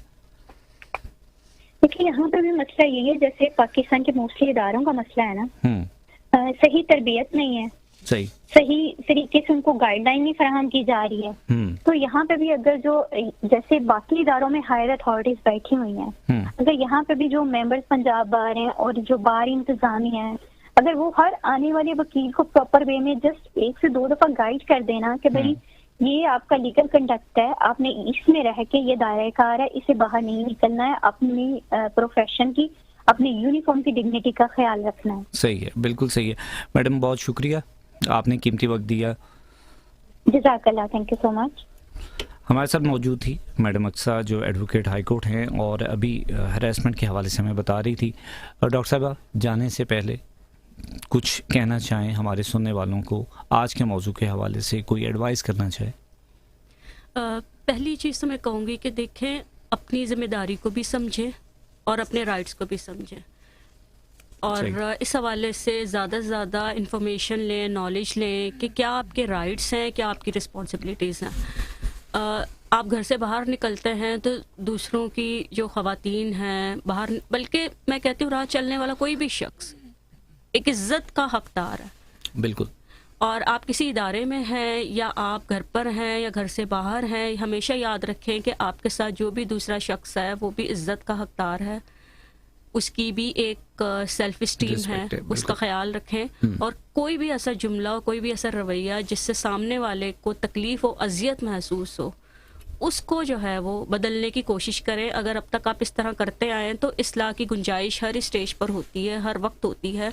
हम किसी भी वक्त अपनी गलतियों पर नादिम हो सकते हैं और हम अपने आप की इस्लाह करके और एक अच्छे इंसान बन सकते हैं। जब आप खुद एक अच्छे इंसान बनेंगे तो दूसरा भी अच्छा इंसान बनेगा, और आहिस्ता आहिस्ता जब हम सब अच्छे होंगे तो हमारे लिए बाहर क्या, घर क्या, हर जगह हमारे लिए महफूज। अच्छी होती। बहुत शुक्रिया डॉक्टर साहब, आपने आज के प्रोग्राम में बहुत सारी मुफीद मालूमात हमारे सुनने वालों तक पहुंचाई। प्रोग्राम का वक्त ख़त्म हुआ चाहता है और जाने से पहले हमेशा की तरह जो कंक्लूजन हम करते हैं या कंक्लूसिव रिमार्क्स है वो आपके साथ शेयर करते चलें कि आज की डिस्कशन में जो चीज़ सामने आती है वो ये है कि तालीम बहुत ज़रूरी है, लेकिन उससे भी ज़्यादा तरबियत ज़रूरी है। अगर हम तालीम के साथ तरबियत को फोकस करेंगे, और जैसे भी डॉक्टर साहब जिक्र कर रही थी कि हमारे करिकुलम में चीज़ों को ऐड करना चाहिए, मोरालिटी ऐड है हमारे करिकुलम में, एथिक्स हमारे करिकुलम में ऐड्स हैं, और बहुत सारी ऐसी चीज़ें हैं जो सिखाने की गर्ज से ऐड हैं। लेकिन बात ख़त्म होती है इनकी इम्प्लीमेंटेशन के ऊपर आकर कि इन चीज़ों को प्रैक्टिकली जब तक हम इम्प्लीमेंट नहीं करेंगे, हम लोगों को नहीं बताएंगे, हम सिखाएंगे नहीं, तब तक हम चीज़ों को सही नहीं कर सकते। सोसाइटी को सही करना है तो जब तक हम खुद को सही नहीं करेंगे सोसाइटी सही नहीं होगी। इसी बात के साथ अपने मेज़बान फ़ारूक शेख को करंट अफेयर से इजाज़त दीजिए। अपना बहुत सारा ख्याल रखिएगा। अगले हफ्ते किसी नए मौजू के साथ, नए मेहमान के साथ आपकी खिदमत में फिर हाज़िर होंगे। तब तक के लिए अल्लाह निगहबान।